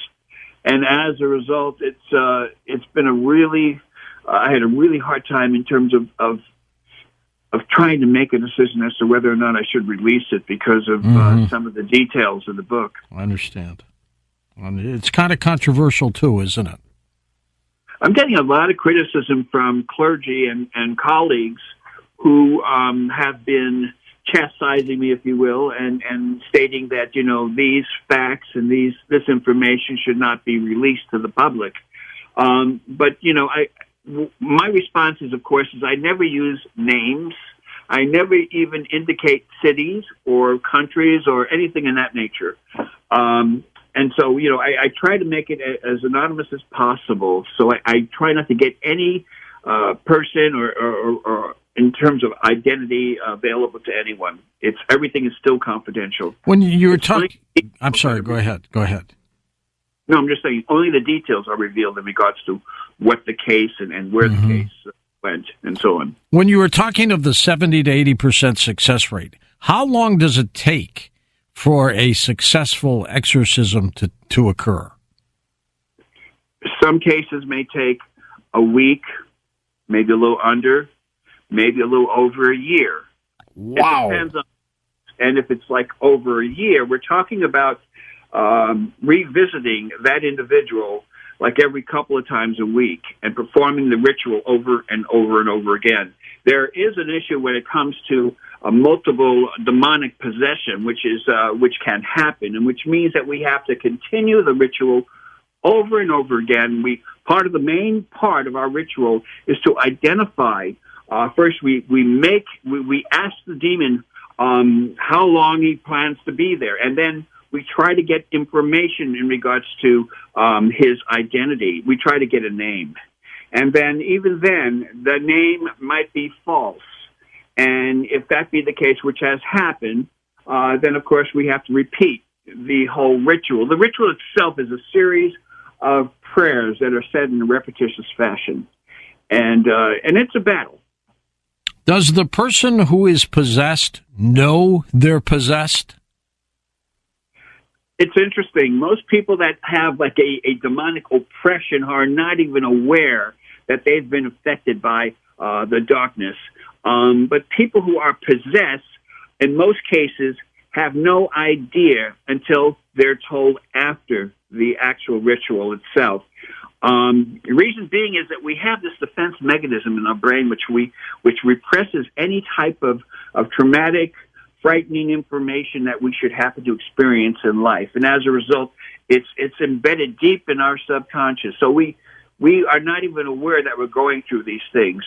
So to answer your question, most people never remember anything unless they are maybe under hypnosis. Maybe they're reminded of certain facts that took place during the episode of this type of thing. Do they kind of black out in their physical life and they just have lost mental control? I believe that they are consciously, at the time, consciously aware of everything that's going on, but they're like in the back seat. They cannot do anything. It's like they have full paralysis. They have no say-so in regards to what is happening to their body, and also the outward manifestations that would be actually the personality of the demon himself. Has anyone ever died from being possessed demonically? Unfortunately, yes. Oh, my gosh. Of course, you probably never hear about these these cases. But yes, sometimes the victim, sometimes even some of the family members who are present during the ritual. What do they do? What kills them? Heart attacks or things like that? Heart attacks, basically. And for the victim, it could be starvation and a physical shutdown. As a result, their life would be, of course, ended at that point. All these things can happen and do happen.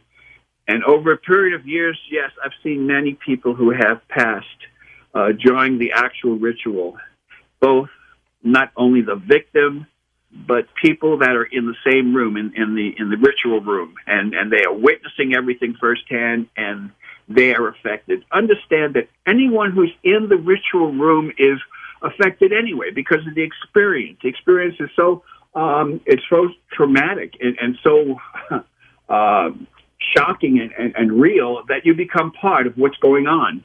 And some people who are in the room will actually experience nosebleeds. Some people in the room can actually feel things that may fall on them.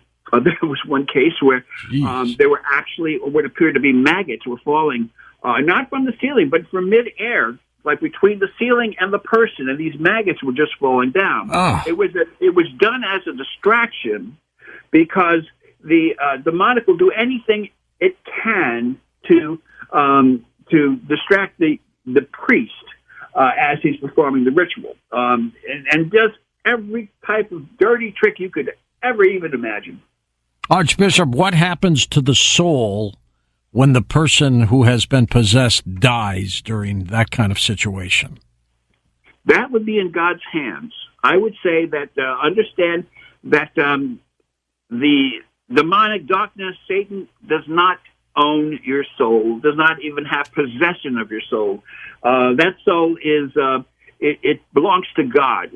In fact, we don't even have the right to even try to make the attempt to sell our soul to the devil because it's not really ours to sell. It belongs to God.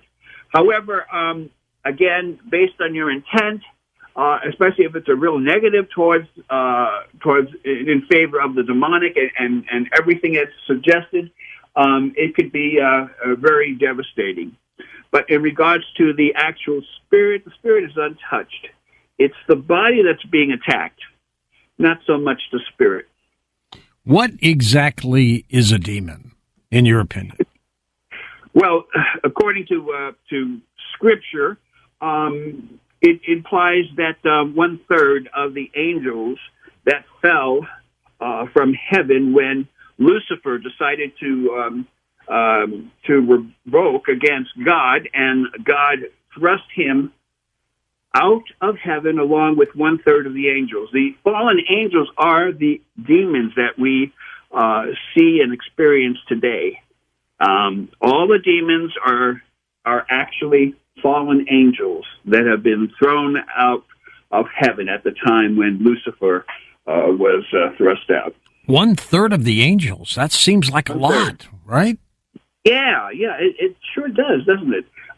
It's been estimated like 12 legions of angels, I heard, but I don't know who really knows exactly the exact amount. But it is accepted that at least 1/3 of the angels were actually thrown from heaven. Once you determine that a person is possessed, how quickly do you try to perform the exorcism? Well, once we've come to the conclusion that it truly is a valid case of demonic involvement or demonic possession, we try to act almost immediately. However, the process can take anywhere from 3 to 6 months because you have to understand not only is the assessment report being put together, but you're also waiting for reports from the physicians, from the psychiatrists, from their family practitioner who would be producing these reports and sending it to our organization. Of course, they are included in the assessment reports. So, I mean, that could take anywhere from 3 to 6 months. It just depends how fast people are moving in regards to getting this all together. Once a person has been successfully exorcised, Archbishop, Do you see a physical change in them? Almost immediately. Almost immediately. Understand what you're looking at first is you're looking at a person who's possessed by a demonic entity. In appearance, they look like they are dead. They look like a cadaver.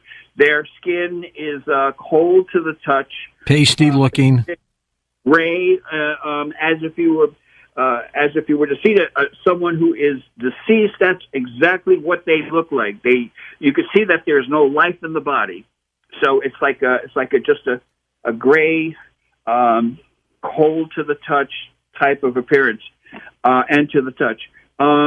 In some cases, the hair can change color. The eyes can come solid. Can also start bleeding from the corners of the eyes. The person could regurgitate solid objects. Can come from their system. Lots of unexplained things could actually take place. And when I say unexplained things, I'm talking about in regards to the natural world. Because these type of things, they do happen. And when they happen, it's quite alarming, to say the least. I would guess. My gosh. When the exorcism is taking place, at what point do you know you've won? It's gone. When the individual takes, and it seems like it would take the person would take a deep inhale deeply and exhale, and then you would see the skin complexion coming back to normal, and then there's an aroma, very sweet smelling, like roses or something very sweet, like perfume, just seems to fill the room, and then the person would basically open his eyes, and then they would start talking or crying or something to that degree, but you could see that they're back. What does the demon want? What's the bottom line with them? The demon was, believe it or not, the demon was created for one purpose only, and that is to try to insult God by attacking God's creations, and that would be us. The demon's job is to just simply try to distract us from the love of God and to throw us into total chaos. That could be a number of things, from substance abuse to physical abuse to self-mutilation. It could be a number of things, a multitude of things. The demon can not really take your life, but he will force you to take your own life. It will try to drive you into a point where you feel you must commit suicide and get out of your situation, and the demon would cause the actions to make you feel that you're helplessly in a state of chaos, and as a result, anything could happen. If one does not get possessed, what are we doing right to keep these demons away from us? I think that everyone, and I mean everyone, who is alive and who has been alive since the beginning of time, have been touched by the demonic to a certain degree. Mostly demonic oppression. Bad behavior, cannot come from something that God has created. Bad behavior has to come from just the opposite, just from the darkness itself, which would, of course, represent Satan and all of his demons. So as a result, any bad behavior or self-destructive behavior can be tied into the powers of the darkness, and because we know that doesn't come from God. These fallen angels that the Bible talks about that have now become demons.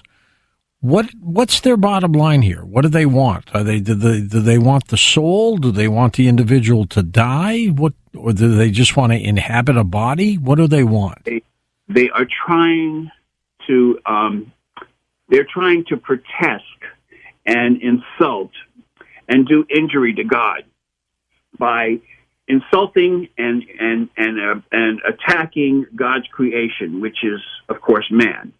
And as a result, they will do anything and everything they can, not because they want to hurt an individual, but rather they want to hurt God. So they do this by attacking us and the mankind, and as a result, all types of horrible things can happen. And they do it. Their whole intention, in terms of doing this, is to insult God and to basically try to insult him any way they can. And this is how they get back in regards to some type of vengeance in regards to when they were pushed out of heaven and became fallen angels. Do they still report to Satan? Oh yeah, they're all they're just foot soldiers.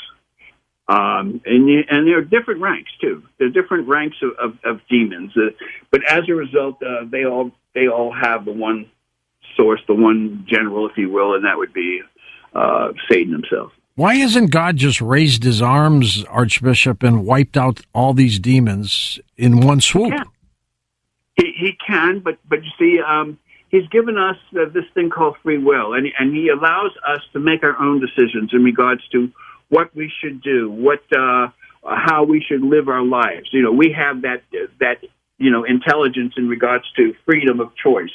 So we can either live a good life or be open to all the negative influences that this world has to offer. And as a result, that's exactly what happens. All right, stay with us. We're going to come back in just a moment with Archbishop Ron File Enright and take phone calls, questions about exorcisms. Perhaps you've got a story you want to share as well. His book is called Exorcist Secret Journal. As he said, he's worked on it for 40 years, and he's got some incredible information in there. The subtitle tells you everything: Concealed Cases of Diabolical Activities and Demonic Possession. And his web. And, of course, this is the hour we take your phone calls with the Archbishop as we talk about exorcisms. Have a question or a story? Jump aboard. And welcome back to Coast. George Norrie with you. Archbishop Ron File Enright is with us, of course. His website is orderofexorcists.com. The book, Exorcist Secret Journal. Archbishop, when someone comes to you for help and assistance, is it the possessed person directly or a friend or a family member who tries to bring him in? In some cases, it's the family member who may have a daughter, son, husband, friend, or the victim himself or herself. And then, I always question that, and I look really close at that individual because there's a lot of reasons why that person might be contacting us, and it's not because of demonic influence or demonic issues. So we look further into the individual and see what the person's all about. How many are Catholic? I would say the majority of the people that contact us are probably 50-50. Okay, that's an interesting take on that. One of the main things that are quite interesting is that most people think that they may not qualify unless they're the right denomination, and that's just simply a misconception. The truth of the matter is that the demon doesn't care what religion you're affiliated with or what your belief system is. His only job is to try to tear you down from the inside out, and that's his whole purpose. So in regards to your affiliation, religious affiliation, denomination belief, it's just not important. Do you go to the possessed one, or does the possessed one come to you when it's time for the exorcism? In all cases, we either go to them, depending on the jurisdictional bishop. If the jurisdictional bishop decides to have it in the church, then it's done in the church. But it's really up to the jurisdiction. Do you allow spectators? No. You do not. So generally, in a room that you're exorcising the individual, who's in there? In most cases, it's family members.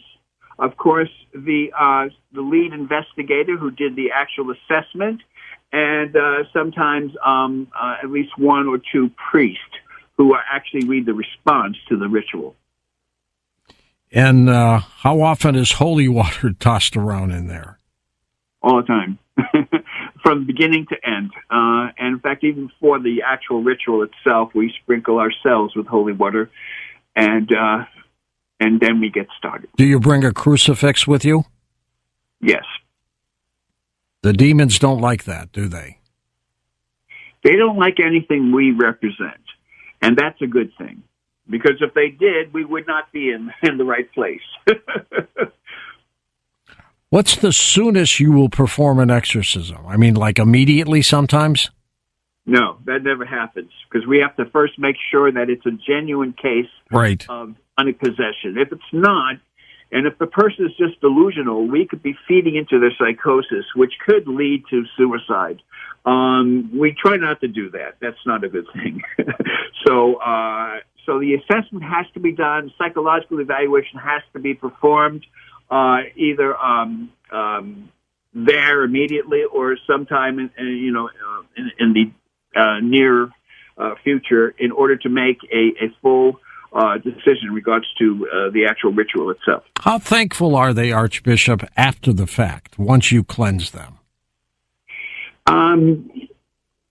That's interesting, because some of them are very thankful for you even showing up. Reason being is that most clergy will not respond to a request for this type of ministry. This is a specialized ministry, and only certain people who are actually called to do this ministry are qualified to do it, and that would mean the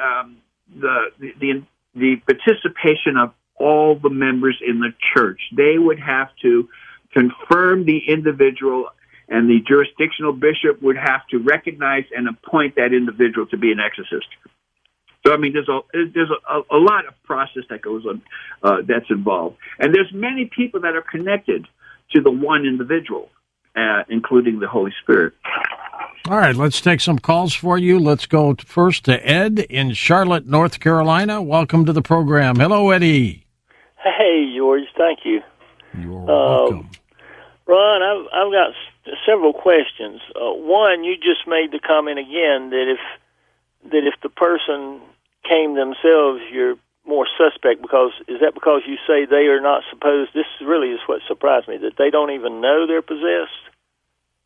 No, well, actually, if a person says that they are possessed and they contact our organization, then we have to wonder whether or not the individual is fit to even state or make the claim. Right. We have to do a real deep-seated investigation, which is an assessment. Reason being is that the demonic, the demon himself, would not want to raise its hand and say, "Hello, I'm here, perform your ritual so we could exit this body." Their main purpose is to hide. They don't want to reveal themselves. They want to stay with that body as long as they possibly can and tear it apart from the inside out. It would be counterproductive for them to kind of make their presence known, especially to our type of ministry. Archbishop, does the demon know what its purpose is? I mean, does it Yes. get the exorcism routine and it knows what's going on? The demon is in a ring, like a boxing ring, okay, and he's up against an opponent, and we are the opponent. And so we're trying to defeat the demon. The demon is doing whatever it can to defend itself. And if it means to deceive us, it will try. It will do its best. If it means to take on a form that is totally unrecognizable to the family members, then it will do that. It will have the ability to do whatever it can, whatever trick it can come up with, and is very successful in doing so, because that's within their power. So they are trying to avoid us and try to hide deep within the individual so we won't detect them. Have you ever seen someone who's possessed by several demons at the same time? Yes. Yes, absolutely. Oh, and it's interesting. They sometimes will take turns in terms of making themselves known, and sometimes they will make themselves known all at once, where you could actually hear 3 or 4 different voices coming out, and they would be verbalizing using different words based on and attached to that particular demonic personality. So you're hearing 3 or 4 different voices coming out of the individual. It's very startling, to say the least. Who is more apt to get possessed, a male or female? It does not make a difference. Does not. The person who is more it would be more important if the person was more open to outside influences and would seek the assistance of dark forces to gain popularity, to gain additional powers of perception, or to just simply be successful. And these people, and there are quite a few of them, will actually seek the dark forces to enhance their personal abilities. What is the average age of a person who's exorcised? That's an interesting question, because the age, generally speaking, would be from I would say from 15 years old to about maybe 45. That's probably the most. We get very few seniors. Why is that? And for children, we do get children, but not as much. Why do you think you don't get much from seniors? I think that they have had their experiences in life, some good, some bad, and they've already basically exist in their present form because of their experiences in life, and perhaps maybe they're in a belief system. There's an old cliche that the older you get, the more wiser you become, and that may or may not be true. But the more you stay on this planet and you live and experience life, the more you learn about what is good and what's bad, and then you also learn by sometimes the mistakes you make in life, and as a result, which takes time to do. And so a senior would probably have more experience than a person who's still exploring, the possibilities of life, to gain power and influence and so on. And so they're more, experimentative in terms of seeking out those types of things. That is from 15 to 45. People beyond that, older, of course, they have already settled in their belief system and pretty much know what's going on. Let's go to Charles in Sacramento, California, west of the Rockies. Charles, go ahead, sir. Good morning, George. Hello, Bishop.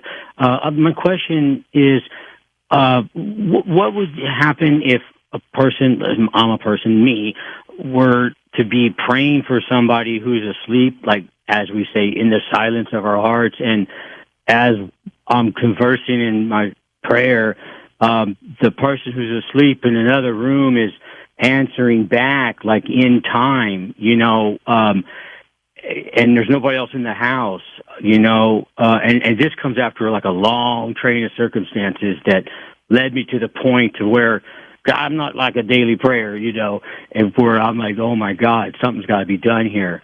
And so, I mean, how would you respond to something like that? It might not be the person you're praying for who's actually communicating with you, but rather some entity that is trying to mimic the person you're praying for and try to convince you that they are, in essence, responding to your prayer, even though they're in another room. So it all can be just a simple illusion, which is created by the dark forces of that we know. Is there a lot of emotion, Archbishop? A lot of crying done before, after, during? Yes. Before, after, and during. Yeah, exactly. There's a lot of emotion because, this is a very personal thing. If a person is experiencing symptoms of demonic possession or any other demonic issue, believe me, there is so much emotion, so much stress, so much turmoil in their life. And everyone in the household is affected because they see what's happening and they become part of what's going on with that individual. It's very trying, and yes, it's very emotional, and people are crying, screaming, yelling, chaos completely all over the place. It's just, and it's interesting because even the neighbors are aware because they hear the shouting and they hear the crying, and all the time, there's such sadness that's within the house, within the household, that anyone from the outside can see that. At this point, what is God? God is the creator of everything. God is the before and after. He is always, he is forever. He is the beginning, he is the end. God is the creator of everything that we see, everything we touch, everything we experience, every emotion that we feel. All the empathy that we feel comes from God. The love that we feel, all our emotions, our warm emotions, come from God. All the negative emotions, such as hate and jealousy and things of this nature, do not come from God. They come from the darkness. They come from Satan himself. So you see, the two have to coexist in order to have a balance. The balance has to be there in order to justify one to the other. The one will actually confirm that the other exists, and you have to have some type of measuring rod to do that. So that's why they both have to coexist. Next up, Joe, Monterey, California. Joseph, take it away. Thank you for taking my call. Sure thing. I do exorcisms. Okay. But you're not a priest, right? Actually, I was ordained Melchizedek priest. Oh, you were? Okay. But that's not, yes, I was in 97, 98, but I was doing it before that, and I was working with Christ. The first time I did an exorcism, I called on Saint Michael. The Archangel. He responded. And from there, I said, well, this is really good. I have someone or angels that I can call on whenever I need, when I do healing work. So I'm a healer. You don't do it anymore? Whenever it's called for. Okay. I don't advertise. Ever been attacked? Excuse me? Ever been attacked? Psychically? Psychically, when I get up in the morning, at nighttime, I usually go out in the astral and do some work, and when I come back, sometimes they will attack me. They will stab me in the left side of my butt area when I'm getting into the body. My right side is my sword arm. I carry a sword. So I do work with Michael, and the armies of God, angels and other beings that work under Christ, under the Christos, as the angels would call him. I suggest to the priesthood that do exorcisms to call on Michael before they enter that room and call on the armies of God to take away the demons that they can get to. Maybe they do that. Archbishop, do they? Oh, yes. In fact, we have to pray and we fast for 3 days before an actual ritual. We have to meditate and make sure that we are at peace with God and make sure that what we do is justified based on our individual calling. Yes, we do that. We have to prepare ourselves. And as the caller mentioned, this is a battle. This is a real battle of good versus evil. We live in a spiritual world, and even though we experience the physical and we can see and touch the physical, the spiritual is also with us. And sometimes we forget that there is a constant battle that goes on. Saint Michael the Archangel is, of course, the Archangel, the general, and he is leading the battle, if you will. We always say the Saint Michael's Prayer as part of what we do in regards to our ritual and even preparing to actually become involved in someone's case. This is what we do, and this is what it's all about. It's the battle. How much of the person who's being exorcised does he or she contribute to the battle to get it done? Well, do they work with you in tandem, or is it the exorcist that does most of the work here? The depending as to what type of ritual you're using. If you're using the Roman ritual, you have to have an assistant that will actually read the response, and then, of course, the people in the room would also participate. So everyone is participating in the actual ritual. In terms of the actual deliverance, of course, that comes by the power of the Holy Spirit, and this is where the touching is very important. Where we touch the victim, we bless the individual, we bless ourselves and everyone in the room before we even begin. And so I would say we all participate and we all have our role, if you will. All right, stay with us. We're going to come back in just a moment here on Coast to Coast AM and take final phone calls with the Archbishop. The website, again, is orderofexorcists.com, and his book that took 40-plus years to print up and get ready, Exorcist Secret Journal, Concealed Cases of Diabolical Activities and Demonic Possession. We will be back with final calls in a moment on Coast to Coast AM. On our next Coast to Coast, physicist Marvin Herndon joins us to talk about some real science, and then later on, Lily Nova joins us to talk about ET experiences on Coast to Coast, so make sure you're part of the program. And welcome back to Coast.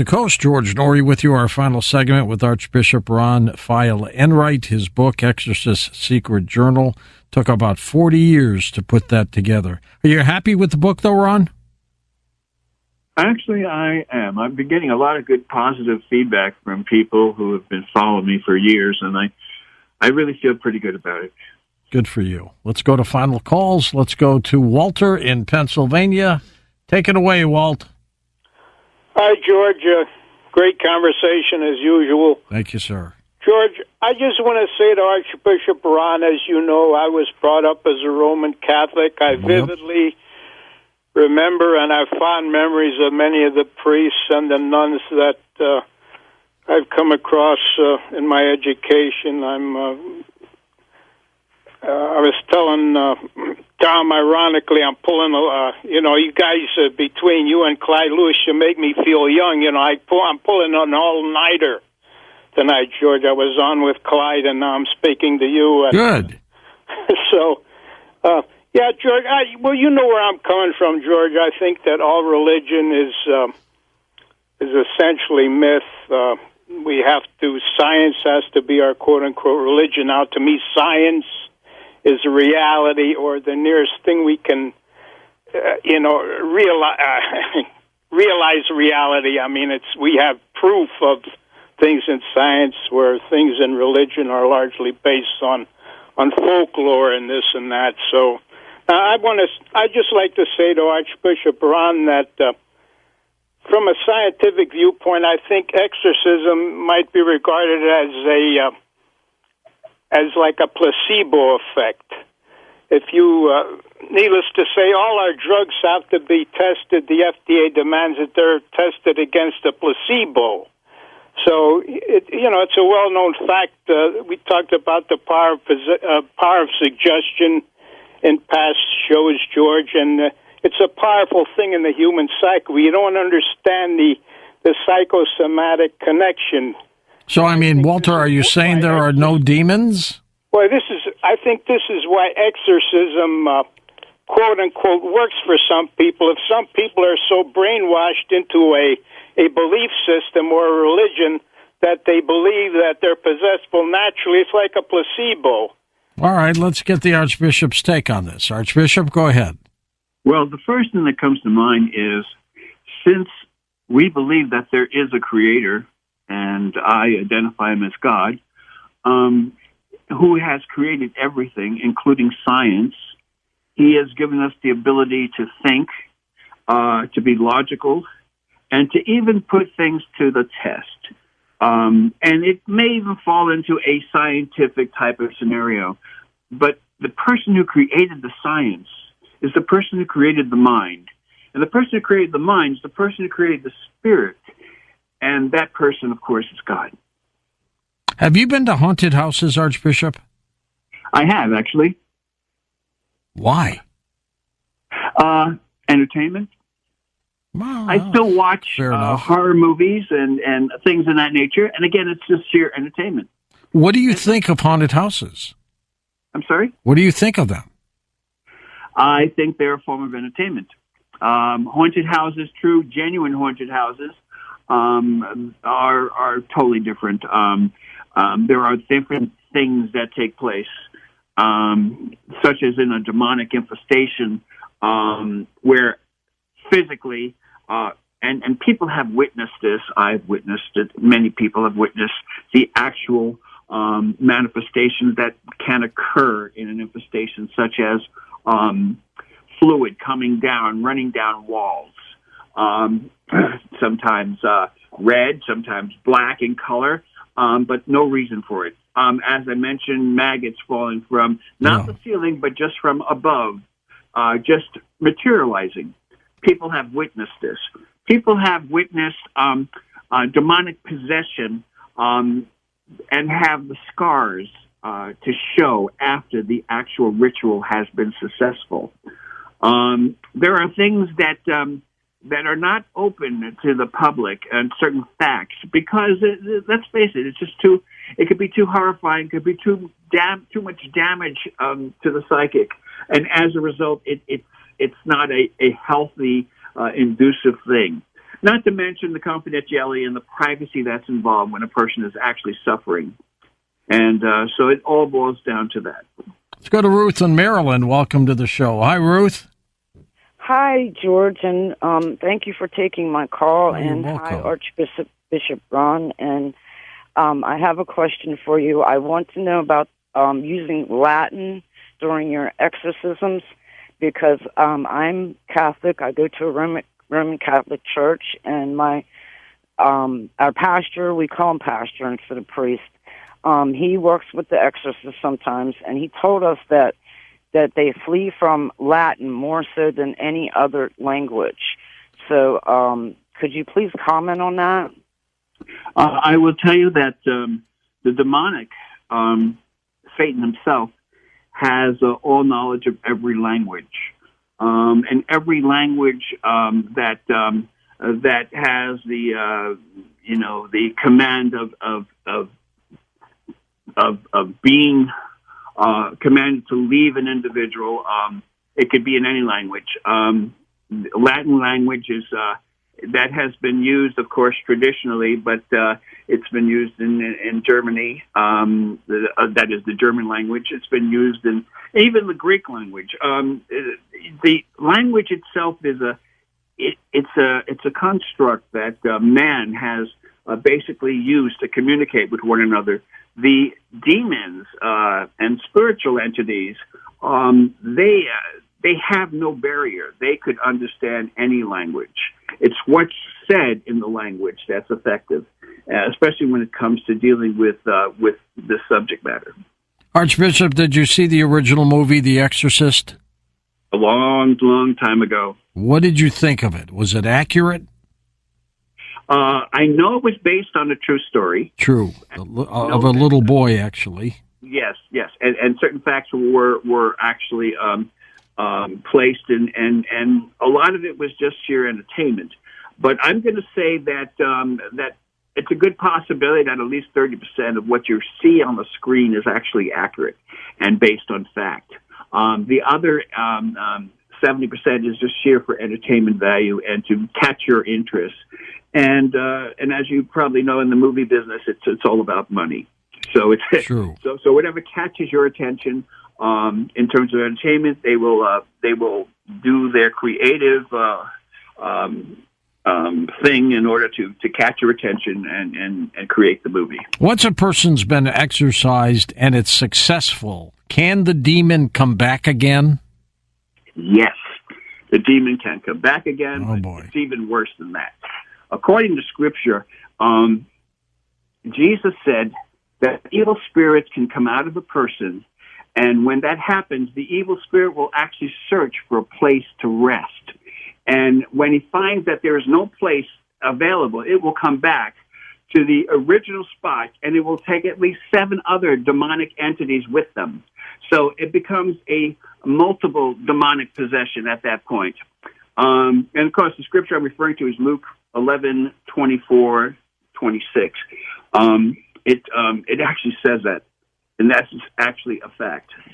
Let's go to Alexandria, Louisiana. Cornelius is there. Hello, sir. Welcome to the program. Hey there, George and Bishop Ron. I got to tell you, George, you're hitting all cylinders tonight. But you know, your friend Jordan Maxwell, I tell you, he saved you, and I'm so glad you never did do that experiment with the Ouija board and the stuff, because you would have opened up a whole lot of darkness to the show. Can of worms on that one. That's true. Look, Bishop Ron, I'm called the God, Guns, and Gold Man, the Bible, Bullets, and Beans Man. And my question for you is 2 questions, really. CBS had a show, and you talking about movies making the money. This was a series called Evil on CBS. It was a black priest, and it was a white psychiatrist, and the devil was a psychiatrist also. So my question to you, have you ever seen Evil? And the other question is, do you believe that Putin is possessed? Thank you, sir, and God bless you, George and Ron. You want me to take the Putin question, Archbishop, or do you want it? Well, if you like, why don't you could start, and I could tell you what my opinion is. I don't think he's possessed, but I think he's obsessed. There's a difference. Okay, well, first, let me say that the first part of the question, refresh my memory real quick, George. About Evil, the TV show? Yes, I have seen the program. I've seen many episodes. I like it. It's very entertaining, but most of all, there's a lot of fact that the writers have absolutely correct in regards to the motivation of Satan and all the flaws that and I believe the star, that the black actor, is a seminarian student and has not actually received holy orders, but he's does exorcisms, or at least he makes an evaluation or assessment, and that's exactly what we have. We have people who make assessments. They're laity, but it's very, very close to the actual program. So the answer to the question, I do like the program. In regards to the guy who is heading this madness on the other side of the world, I think that he, along with other people that have negative intentions, are influenced by dark entities, by dark influences such as the demonic. I believe serial killers, they all have that one thing in common, and as a result, they are also moved and driven to do the horrible, horrible acts because of what was suggested to them subconsciously by demonic oppression. And so I think all evil and every negative thing that you could think of does come from some source, and it's not from God. God is about good. The evil comes in this world from Satan himself. Have you ever seen Satan eye to eye? Yes. Not a pretty sight, is it? Actually, he was in the form of a skeleton. And it's interesting. I was in a downtown, it was a hotel, and it was infested with all kinds of demonic entities. And as a result, I was there. I had to stay overnight because we were doing an exorcism. And I was in the bathroom, and I was taking a shower, and the shower was in the hallway. And as I'm taking the shower, I'm shaving, okay? And I have this mirror that's just, I have it positioned right over the shower head. So I'm shaving with it. So I'm actually seeing everything, not only my own image, but also the background. And as I was looking in the background, I noticed something that was very startling. The shower curtain was pulled back, and this image of a skeleton came out, and it was glowing, and it had a black hood. And so help me God, I still remember this as if it was yesterday. This was many years ago. And and I knew for a fact that that was not just a demonic entity, but that was Satan himself. Then later on that week, and I was in this hotel for about 2 weeks because this was a multi situation in regards to demonic entities. Not only an infestation, but there was 2 demonic possessions that were in the one hotel, and they were totally in different sides of the building.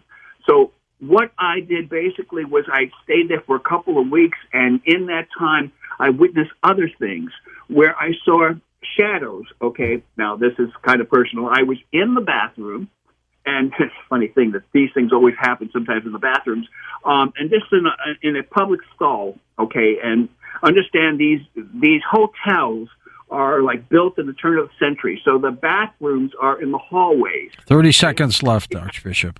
Go ahead. And so I'm in the end stall, and the lights are dim because it's in the evening. And then I saw some interesting shadows, okay? And the shadows just illuminated from underneath, from where they were at, to underneath my the door stall, if you will.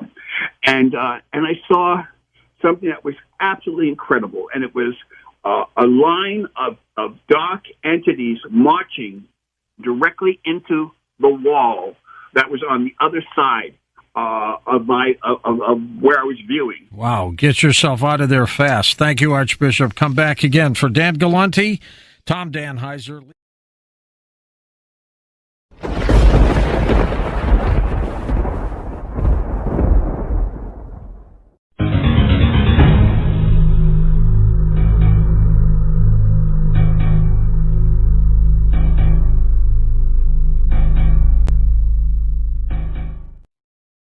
And welcome back to Coast. George Norrie with you. Dr. Richard Gallagher back with us, board-certified psychiatrist, professor of psychiatry at the New York Medical and psychoanalyst on the faculty of Columbia University. He graduated from Princeton University, Phi Beta Kappa, that's pretty good, in classics. Trained as a resident in psychiatry at Yale University School of Medicine, the world's foremost scientific expert on the subject of diabolic attacks. He has been an active member of the International Association of Exorcists since the 1990s, lives in Westchester, New York. Richard, welcome back, Doc. How are you? Thank you, Mr. Norrie. Thanks for inviting me back. It's always a pleasure. How did you, as a psychiatrist, get involved in dealing with the investigations of the paranormal and possessions? Well, I always tell people I never volunteered. So I had a priest, after I'd finished my residency at Yale, I was working at Cornell Medical College, and a priest who was one of the few exorcists in America at the time came to my office and wanted me to evaluate a case that he told me he thought was demonically attacked.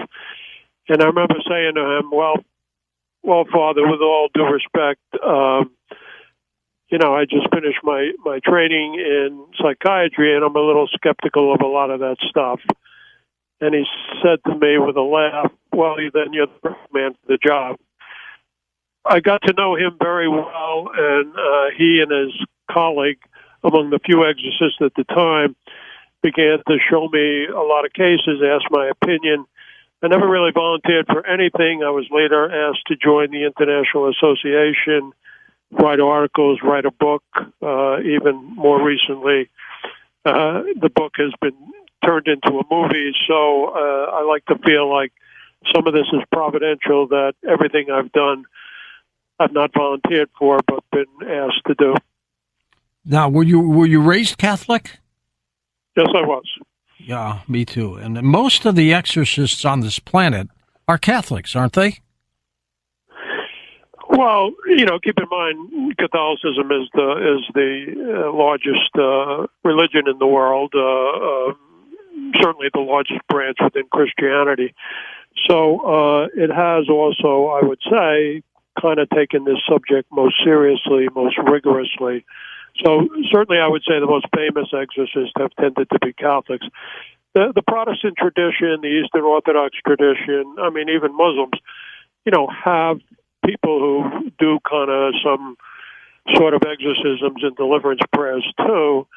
I have found, being a Catholic myself, that I've mainly been asked to consult on Catholic cases, and that some of the most rigorous exorcists in the world do seem to be Catholic. As a psychiatrist, Richard, did you go into this thinking most of these people who believe that they've been possessed or have had these diabolic attacks, that there could be something physically wrong with them, mentally wrong with them? Well, I not only went into this field believing that, I still believe that. In other words, I believe an awful lot of people mistakenly believe they are demonically attacked or even possessed. There's certain, diagnostic conditions like psychosis and dissociative disorders, so-called multiple personality, and sometimes just evil people who exist and think, a demon is controlling them or something. In my opinion, all those people are not authentically possessed, but they may think they are. The diagnosis of possession is fairly rare, and it requires a very rigorous diagnosis. Yeah, how do you, medically, how do you weigh the possibility that somebody has got a medical issue as opposed to something's really happening to them? Well, one of the reasons I get consulted is, precisely because psychiatrists especially, doctors in general, could be psychiatric nurses and sometimes people like that, are often in a good position to be able to rule out these diagnostic, I call them counterfeits of demonic attacks, where people just imagine they are, often suggestible individuals, for instance. And then we have to make a very rigorous, after ruling out the other possibilities, we have to make a rigorous diagnosis in itself.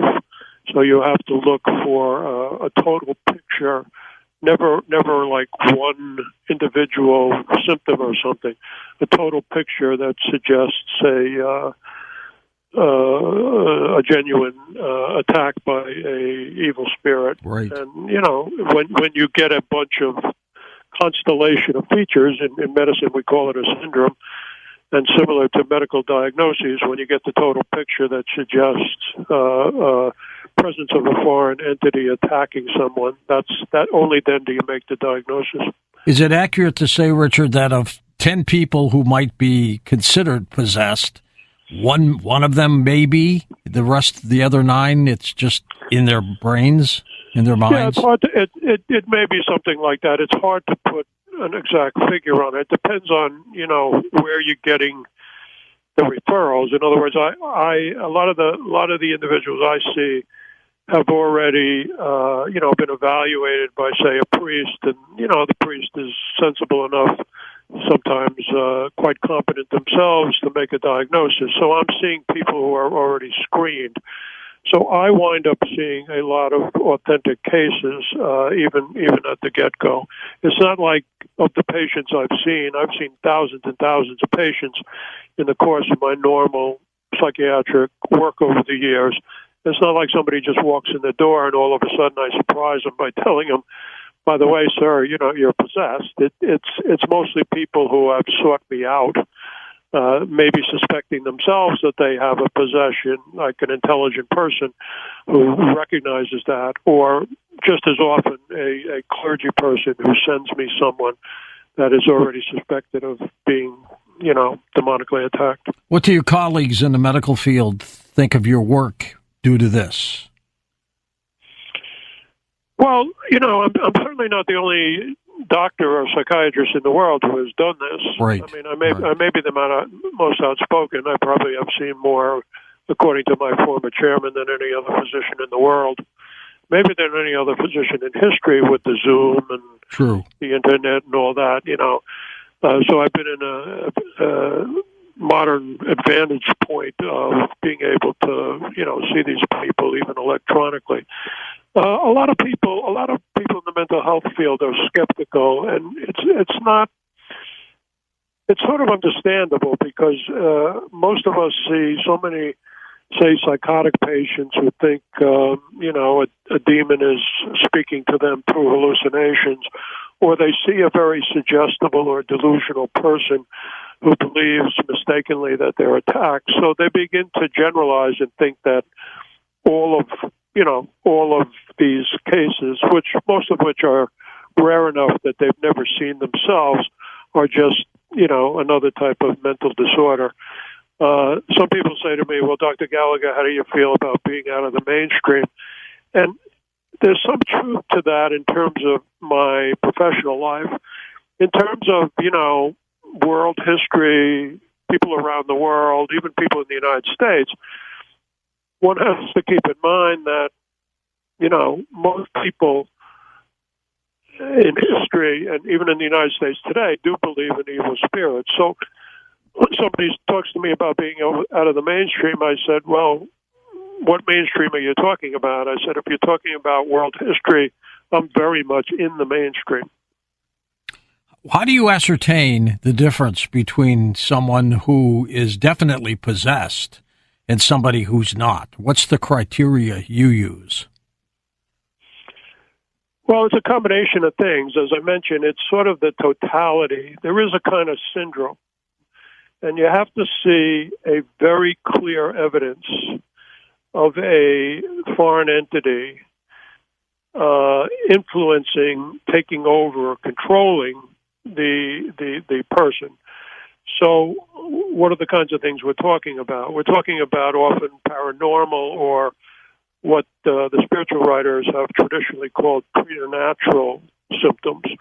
The classic signs are, somebody who goes into a trance, all of a sudden is speaking a foreign language, or someone who is aware of what we call latra. That's a Latin word meaning hidden knowledge. They are in possession of knowledge that they could not possibly have known as a human being. Or they have some kind of supernormal strength or even movement, like a levitation or something.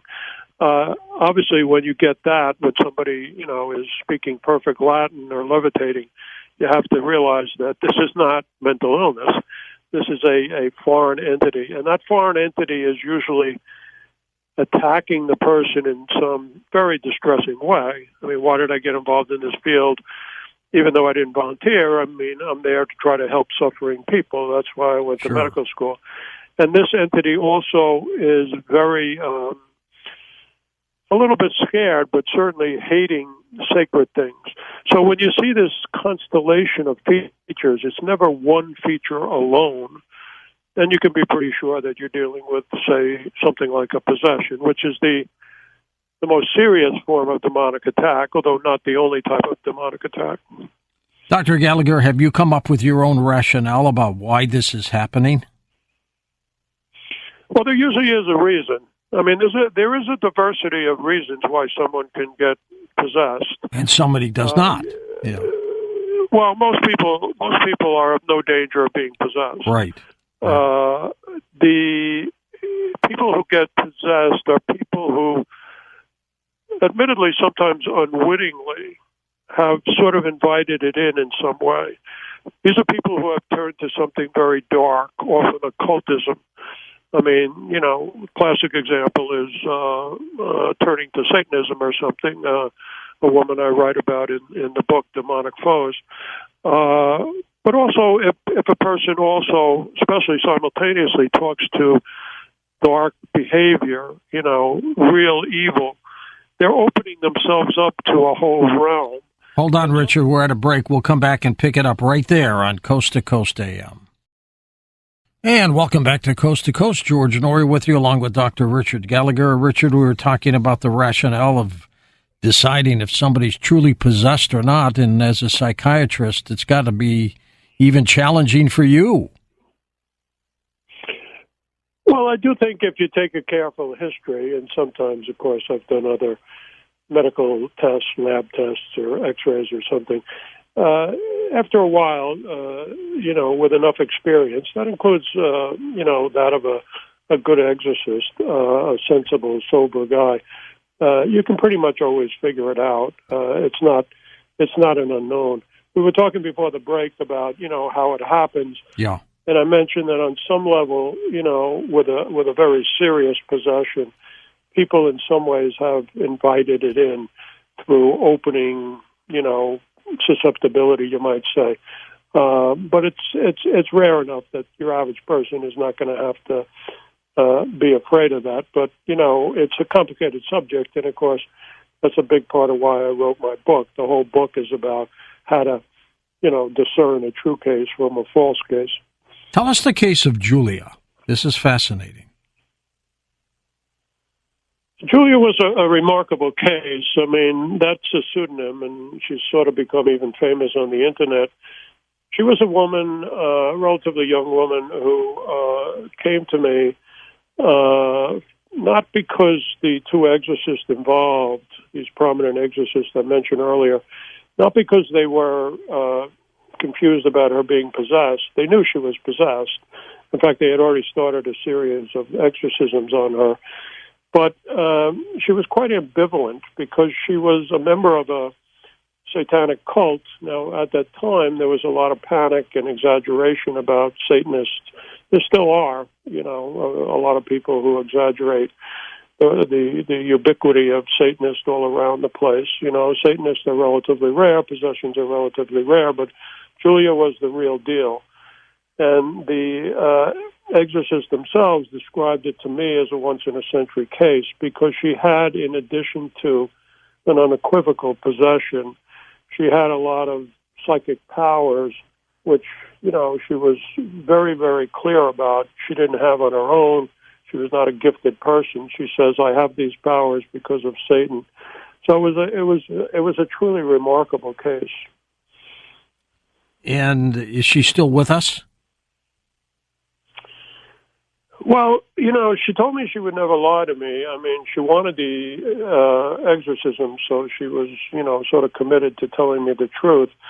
But she was ambivalent about it. She wanted her cake and eat it too. And eventually she was so afraid of the cult that the cult would punish her. She also claimed sort of to be in love with its leader. She described herself as the high priestess. This was the real deal. And again, I don't mean to imply that this stuff is common. Right. But unfortunately, because she was so conflicted, she eventually refused the exorcisms. So she was never, and refused to reform her life. She never really renounced the cult, which in a way was a little bit her family, you might say, like a lot of cults. So she was never successfully liberated from the spirit. She called me one day about a year later and said, I'd like to resume the exorcisms. And I said, why, Julia? And she said, well, I'm dying. I'm dying of cancer. Oh. And I told her that I would have to speak to her oncologist. Unfortunately, we never heard from her again. We do presume that she died. How about the story of a fellow by the name of Juan? Well, Juan was an interesting character. By the time I met him and his lovely wife, he was a quite likable guy. He was possessed in part because, again, as I said before, number one, he had turned to evil, but number two, he had turned to some of these, Mexican dark cults, the particular one called Santa Muerte, Holy Death. So he had become a very successful gangster and drug lord of sorts, and had turned to Satan and believed that that's what gave him success until it didn't. And then he got arrested. He was in jail, and it became clear to the chaplain in the prison where he was that all this activity on his part had led to his getting possessed. He got out of jail. He applied for an exorcism, in an area. That's not his real name, by the way. Again, I never use people's real names, but all these other facts in the book are 100% true. His wife told me that she could hear him in the trance speak Latin. She knew a little Latin from her, childhood mass. She swore to me that he levitated a couple of times, and he underwent exorcisms after my evaluation and the evaluation of the church. And he was successfully delivered. So that was a happier story than the one about Julia. What did you think of the movie, Richard, The Exorcist, based on Blatty's book? Well, first of all, it has to be realized it is fiction. On the other hand, it was based on a case of a young Maryland kid who had an aunt who was a spiritualist, and so they would try to summon and commune with spirits. That seems to be a large part of why he got possessed. I think it was a genuine case. It took a long time, and he went through all kinds of medical evaluations, like the character in the movie. Eventually, he was exorcised successfully by some Jesuits in St. Louis. That's right. The movie itself was kind of interesting. Blatty was an interesting guy, although I think he wound up himself kind of a little confused about the whole subject, but that's a whole other story. Can an unwitting person, someone who's not dabbling with Ouija boards and things like that, can they still get possessed? Or do you have to have your guard down for some reason? Well, you have to have your guard down and kind of open yourself up in some way. There's no question about that. It's usually through evil, some kind of occultism. I mean, people make a fetish out of Ouija boards. The idea behind a Ouija board is that you're summoning spirits to do a favor for you, and it's sort of like joining the mafia. Once you do a favor for the mafia and they do a favor for you, you're stuck. You're stuck. They don't want to let you go. So most of these cases of serious possession are exactly that. People have opened themselves up to something that they later may regret. Does that happen often? No, I think a true, possession is rare. Now, people don't understand too that there's a variety of possessions. For instance, there's some that are involuntary. There's some people who voluntarily allow themselves to be possessed.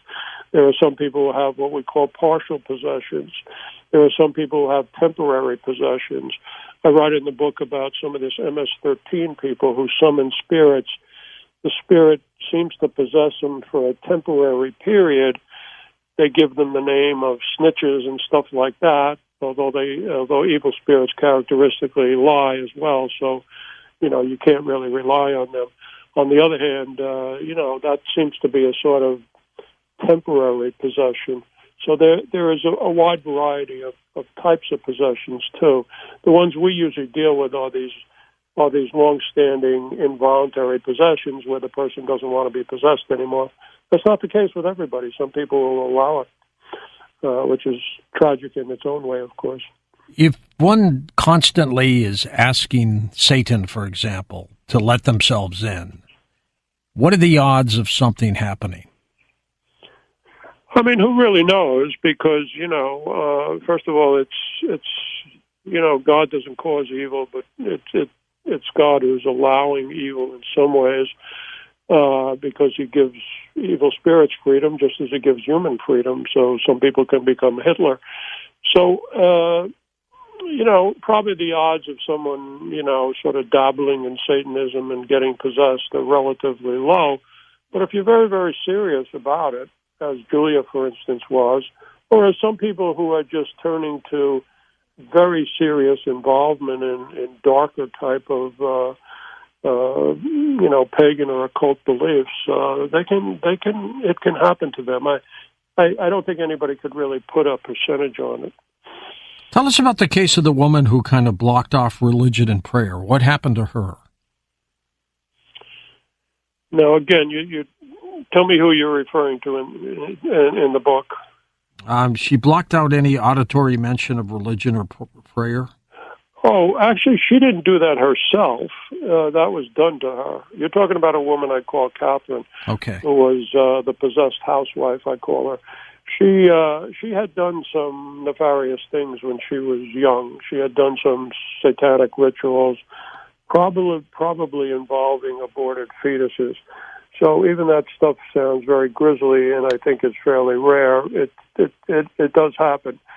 She got herself possessed, and what you're referring to, Mr. Norrie, is one of the things she suffered in addition to the usual, stuff involving a possession, being in a trance, and the voice coming out of her and saying it wouldn't leave, blah, blah, blah, the kind of things that they say all the time.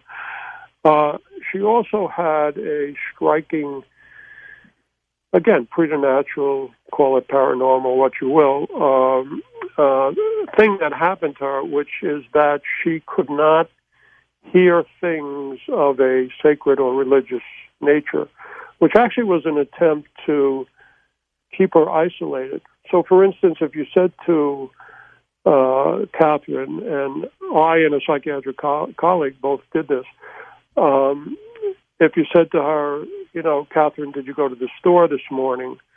Remarkably, outside of the trance state, she was acting fairly normal. And she would say, yes, I went to the store, I bought gas, the pickup truck is running well. But if you said, did you pray today or did you go to church? She would look at you quizzically and say, what? What did you say? Did I what? So the psychiatrist and I, my colleague and I, we had the bright idea, let's write these questions down. So we wrote a question down, Catherine, what did you buy at the store today? Blah, blah, blah, bread, eggs, etc. Catherine, did you pray and turn to our Lord today? And I remember she looked at me with a look of great disappointment and said, Dr. Gallagher, why are you showing me a blank piece of paper? So, demons have some control over people's senses, both their vision, or they potentially have control, or can interfere. It might be their vision, it might be their hearing, and she was, again, these are rare conditions, but she was a very good example of a possessed case whose senses were blocked, not by herself, but by demons. Is the film that you had mentioned based on your book, Demonic Foes? Yes, it is. I think it's going to highlight the case of the Satanic Queen, who is, I call Julia the Satanic Queen, because that's what she called herself. And it'll probably, I wasn't necessarily a huge fan of the idea, but Jason Blum, who many of your audience may know, is a big Hollywood producer and has done some very credible movies. He got very interested in the book, and he told me that he'd like, me to appear as a character in it and how I got involved in the field, probably highlighting, in particular, the tragic case of Julia. What's the target date for something like this? We think these Hollywood movies, because it is a major Hollywood movie. We think it'll probably be ready in about 2 years. These things are slow. We have Tom McCarthy, who did Spotlight, which won an Academy Award. He's the director, and we're still planning, the script and some of the actors. Who would you like to star in it, Richard? I'd love Brad Pitt to play me, but I don't think that's going to happen. Yeah, you never know. He's yeah, well, I doubt it, but we'll. It's a credible project, so Jason is a pretty big name in Hollywood. He'll get some good people involved. Well, with Dr. Richard Gallagher, the book is called Demonic Foes. He was last on with us 2 years ago. You've updated this book a little bit, haven't you? Well, I have done some other writing. The book itself is the book that HarperCollins allowed me to write. It's been described as enthralling. I mean, I try to make it interesting to the reader, to use a lot of pseudonyms, but exactly true details. So it's a serious treatment of the subject, and I was very happy that HarperCollins allowed me to do that. It is coming out in paperback now. It's in a wonderful Audible version, by the way. Obviously, it's always available on Amazon and many bookstores. But I knew a guy who was a Shakespearean actor. He has this incredible voice, and he narrates the Audible version. So, if people are interested in this sort of thing, I think they would find it quite interesting. Fascinating. It's happening. Any idea? And welcome back, Dr. Richard Gallagher with us.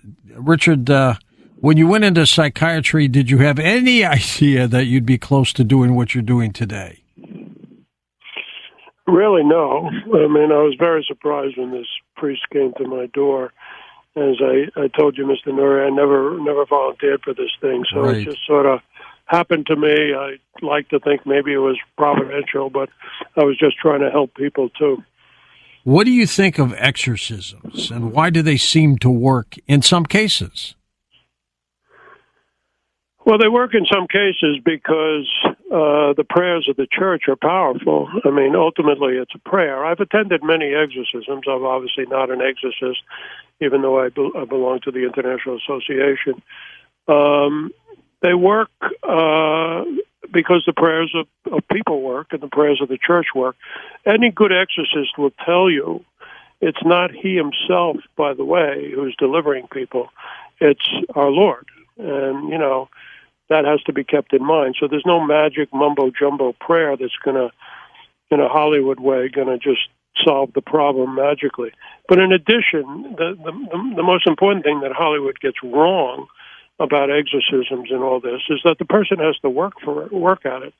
For instance, we use the example of the gangster Juan who was possessed. He really worked at it. He went to church, he prayed, he reformed his whole life, as opposed to Julia, who was perhaps too afraid to renounce the cult and reform her life, and of course she was never delivered. So the actions of the individual victim, and I call them all victims, the individual victim must work on improving their life, and you might say developing their spiritual life.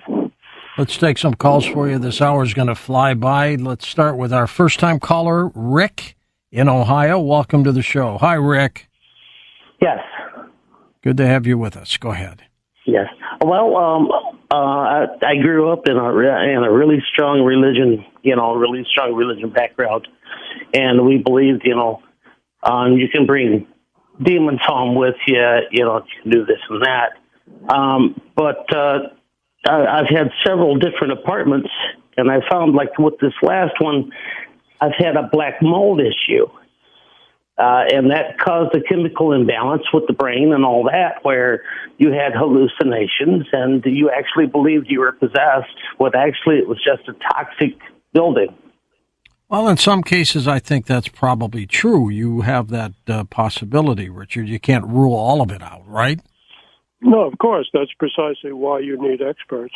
Now, again, I can't comment on individual cases. I don't know the full facts. But the fact of the matter is that, people can believe that things are affected by demons for many, many mistaken reasons. A lot of people hallucinate. That doesn't mean they may even hallucinate the voice of a demon, and that doesn't mean they're necessarily possessed. They may just be mentally, ill. So, of course, we're not taking all cases of people who think that something is causing a possession as true. I would go further. I mean, there are something called, we didn't talk about other types of demonic attacks like infestations of a place, minor attacks called oppression.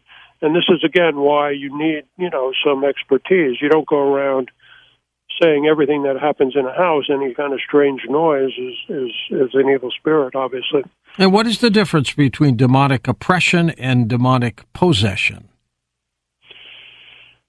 Well, there's several categories here, and people use different words. I mean, nobody is denying that human beings have free will, but most Christians, most religious people would say that demons can tempt people.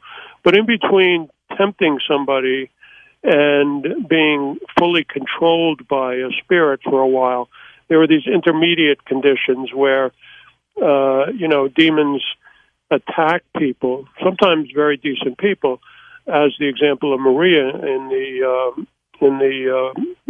the book, who was actually the first demonic case that I saw. She was getting beaten up by evil spirits. I had to rule out that she had some kind of, platelet disorder or rare bleeding disorder. But, when I took the totality of the case and ruled out that, she was not lying or being abused by somebody, it became clear that the best explanation was that she was literally, and she was not a bad person, but literally being beaten up by spirits at times while she lay helplessly in her bed, and people would watch it. and at the same time, it was clearly something that she didn't deserve happened to her. Yet she needed the help of the church to get rid of it. It's just truly remarkable, all this. And what does a demon want? Do they want the human dead? Do they want the human soul? What do they want, Richard? Well, they can try to corrupt human beings, but they can't really attack the soul. They can attack the body, and again, depending on different situations, they can do that to varying degrees. Spiritually strong people are often a little bit safer, you might say. A good Christian is unlikely to be attacked by this sort of thing. Unlikely. It doesn't mean that they can have some minor attacks. But, what is the motive of demons? Well, we speculate that they're sadists. They hate human beings. In part, they basically hate God because they've rebelled against God. Right. And they hate the image of God in human beings, and they get a sadistic pleasure. It's like a sociopath or an extreme narcissist who gets pleasure out of torturing other people. The great theologian and early saint in the church, St. Augustine, who was a bishop, was also an exorcist, and he concluded that without the protection of God and his angels and this sort of thing, that the demons would attempt to destroy us all, would attempt to kill us all, which is, I used to think this was kind of some kind of early medieval, exaggeration, but having seen how demons truly want to attack people if they're able, and if they have an opening, so to speak, I now believe that St. Augustine was correct. What types of people do they go after, Richard? Good people or bad people or both? Well, their strategies, an exorcist once warned me against trying to figure out their strategies, because, it's like God's own ways, that there's always a mystery to it. But I think they certainly, despite the fact that some people turn to them, they hate those people too, and they will, punish even the people who have turned to them. But they certainly also seem to hate holy people, so that while holy people are almost never possessed, they can be subject to various types of demonic attack as well. In the report of the saints over the centuries, many very saintly people who you could imagine demons truly hate because, they're spreading the word of God, they are also subject to being attacked in more minor ways, these oppressive ways that we talked about without being possessed. Let's go to Norm in St. Louis. Welcome to the show. Hey, Norm, go ahead. How you guys doing tonight? Okay, thank you. Yeah, I'm 100% on board with the demonic thing, and I believe there's certain ways that kind of lead to it, such as doing maybe hallucinogenic drugs or Ouija boards and whatnot, opens doors. But I had a friend, Kristen, that was in a residential care place by Lambert Airport, and it was really spooky. We seen a ghost in there one night, but we're on a date, and sitting in my car after the date around 10 o'clock around Halloween, and she starts telling me a story about Ouija boards, and she was in L.A. and at a guy's house, and he left her to go get some supplies and never came back for like 3 or 4 days, and she's in there by herself, didn't even know where she was at. And anyway, she found this Ouija board, and she starts telling me about how this kind of a demonic monster appeared behind her and stuff, and it got really spooky, and she asked me to pray for her because I had taken her to my church a few times. And so I started to pray for her, and I said, I don't know if I'm qualified for this, but I did. While I did, she started convulsing and, like, speaking weird stuff in Latin and going, like, poof sounds like that. But she had lit up a cigarette and on a Bible. The cigarette was in my ashtray. I had the old-fashioned car, an old Cutlass that had an ashtray, and that cigarette took 2 puffs on its own, and it started sparking. I got scared as hell. I said, Kristen, it's time to take you home. I took her. We're only a couple blocks from the residential care place. I said, give me a couple weeks for we talk again. But we've talked since. But it was a pretty spooky event. Is she okay now? She lives out in L.A. with her mom, or in Los Palos Verdes, California. Sure. Her mom's very wealthy, and I met her at the residential care place, and she had issues, I had issues. Mine was bipolar. She had other things, but whatever. It just was, I think your guest is right on. I think when certain people that are trying to get close to God and get other people close to God, sometimes them demons, they try to get at you that way. I remember on the way home after that happened, I dropped her off real fast, and all the way home I was going down Highway 70, and I literally felt the presence of this green, snotty monster in my back seat, and I started coming after it in the name of Jesus. And you see them in your rear view mirror, to be sure. Well, Richard, what kind of criteria do you use as a psychiatrist when you analyze a case like that? Well, again, I can't comment on this gentleman's case, but, he gives a fairly credible story of the kind of weird things that can happen, and that this woman was perhaps not an ideal girlfriend. On the other hand, he seems to be a perfectly good reporter of what happened, and again, strange to say, these very weird things can happen, and he had the wherewithal to pray about it and try to help her in whatever way he could. I think he reports a credible story, and he knows that he has to keep himself spiritually strong. We're taking your calls with Dr. Richard Gallagher. His website is linked up at coasttocoastam.com. His book is called Demonic Foes. Where do people get your book, by the way, Richard? Well, they can get it pretty much, any bookstore and stuff like that. It's of course always possible to get it on the HarperCollins website, but I think most people, Mr. Nuri, as you know, they get their books on Amazon. They can get the paperback version will be coming out soon, a little cheaper.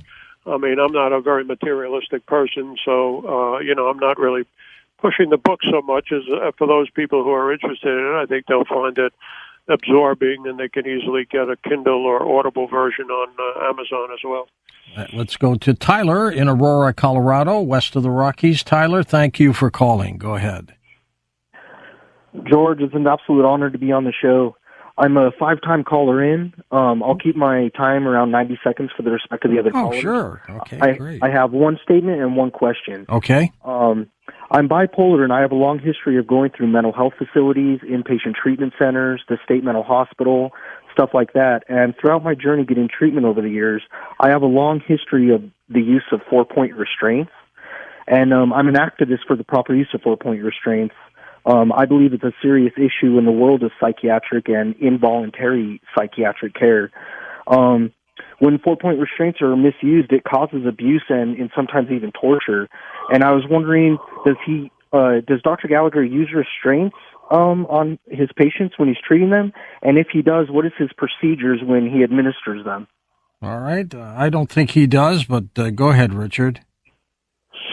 Well, first of all, you have to realize when we talk about these individuals that I'm assessing, these are not patients of mine. I'm doing evaluations with them. And so, I don't really get in a position where they need restraints. The whole controversy about restraints and this kind of hospital behavior, which admittedly some staff feel is unfortunate, but sometimes necessary if somebody's going to hurt themselves. Or somebody else. Or somebody else, exactly. Remains a controversial one, and I think a good hospital will certainly try to minimize that. It's not always possible, I think, to eliminate it entirely. What was the 4-point restraint he was talking about? Well, the 4 points meaning that the person would be restrained in the 2 arms and the 2 legs. Ah, okay. Now again, a skilled staff can do it in a professional and respectful way. On the other hand, of course, there are some people who feel that it's sometimes overused and that involuntary hospitalizations are sometimes overused. These are perennial controversies that have, good arguments on both sides. Let's go out to Flint, Michigan. William's with us. Welcome to the show. Go ahead, William. Oh, yes. Well, the thing is, if you study voodoo, which is a religion, yes, voodoo. Yes, it is. It overlays perfectly with Christianity. Matter of fact, Christianity can be considered voodoo on steroids, whereas Christians use Jesus' blood, as for redemption or, for sins or to help them in some kind of way. Voodoo uses an animal, chicken blood. Mm-hmm. You see, the reason why you have all these things happening is you open a door, just like with the Ouija board on steroids. It's Christianity. It's voodoo. What do you think of that, Richard? Well, look, in religious practices, there often historically have been many controversial things. I certainly would not compare Christianity, though, which has, helped so many people and is based on, some very sound and historical facts that I think are undeniable, with something like voodoo, which is a kind of dark offshoot. A lot of these, occult religions, Santeria would be another example, like voodoo. They involve certain, distortion of Catholic beliefs. I've met people from Haiti, and, they tend to think that, and these are often very good Christians, very charitable people who really disparage voodoo and feel that it's sort of a very disreputable, but pseudo religion that harms a lot of people. We're going to come back, Richard, and take final calls with you in just a moment on Coast to Coast. Dr. Richard Gallagher with us as we talk about his book, Demonic Foes. Listen to the subtitle. By 25 years as a psychiatrist investigating possessions, diabolic attacks, and the paranormal. Next hour, Psychic to the Stars, Justine Kay joins us, so make sure you're part of the program, and she'll do readings at the last hour of the show. We'll be back in a moment with Dr. Richard Gallagher and take final calls as we talk about demonic foes here on Coast to Coast. And welcome back, Dr. Richard Gallagher with us. George Norrie here with Richard. You're part of the International Association of Exorcists. What does that organization do? Well, it's kind of a mutual gathering for exorcists around the world, and there's a few of us doctors on it as well, a few laymen, but mostly priest exorcists all over the world. And they get together to, share experiences and practices, and we often have very scholarly guests talking about the subject from a theological or historical point of view. And it's just a lovely group of very interesting, solid men who are truly concerned about what they do, aren't they? Oh, they're very dedicated people, and what always amazes me is that they tend to be interesting guys with a sense of humor. And again, there are some lay woman members in the group as well, and they're really very lovely, dedicated people. So it's a pleasure to get together with them. I've spoken before the group a number of times as from a psychiatric perspective, and I always enjoy going over there. And of course, Rome is a wonderful place to visit. Absolutely. All right, let's go to final calls. Robert in South Carolina to get us started. Hey, Robert, go ahead. Oh, thank you for taking my call. I really do appreciate it. Of course. I have a question and a hypothesis. I'm very scientific-minded. I was interviewed by Area 51 back in 2004. They didn't take me, but it was very interesting. And I don't believe in aliens or Bigfoot or any of that stuff. But my hypothesis is, since demons don't have any powers, is it quite possible that they pick people that have latent powers that the person doesn't know about. And that's the reason why they select certain people. I'm not sure about that. What do you think, Richard? Well, I mentioned the view of Julia before, because a lot of people who have, so-called paranormal gifts or something often claim they have this gift from birth. And I will tell you her view. She said, people always get this gift from somewhere. Now, some people are perhaps what we call, charismatic people who may have certain spiritual gifts. Her own view was that an awful lot of people have gifts from Satan. And she herself said, look, Dr. Gallagher, I have these amazing abilities. And she exhibited those abilities to me. For instance, she could see people at a distance. She often knew, and this is even while she was not in a trance state, she often knew how, people died. She told me how my mother died years earlier. And she had all this kind of knowledge and, a kind of clairvoyance, although the demons do not know the future. Long story short, she said, these people who claim they're gifted, unfortunately, they're generally mistaken. They are getting these powers like I do from Satan, and they should be grateful to Satan. That was her attitude. So I think one has to be very, very careful about, psychic gifts and claims of giftedness. Mm-hmm. What the source of that giftedness is sometimes questionable. Joe, Long Island, New York. Go ahead, Joseph. Yeah, hi, Richard. I have two quick questions. First, on the gangster Ron, apparently he made a deal with the devil that was working, but maybe he was fortunate that it stopped working rather than that it had a more extended run, and he wasn't able to repent or turn around if it had been a longer run. And I do think a lot of people are in this neo-paganism now that's very widespread. And my second question would be about the exorcisms more so. You do hear of people having changes, some odd changes to their eyes.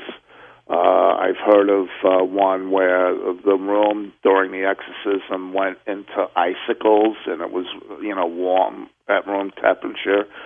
And so my question with that, though, is if people have psychological problems, sometimes they're embarrassed about that. Then on top of that, they're getting oppressed by demons. Do they feel like I'm such a train wreck, I'm embarrassed to even see someone about it? Yeah, I mean these are good questions. Now, the first part of the question, Mr. Norrie, was what?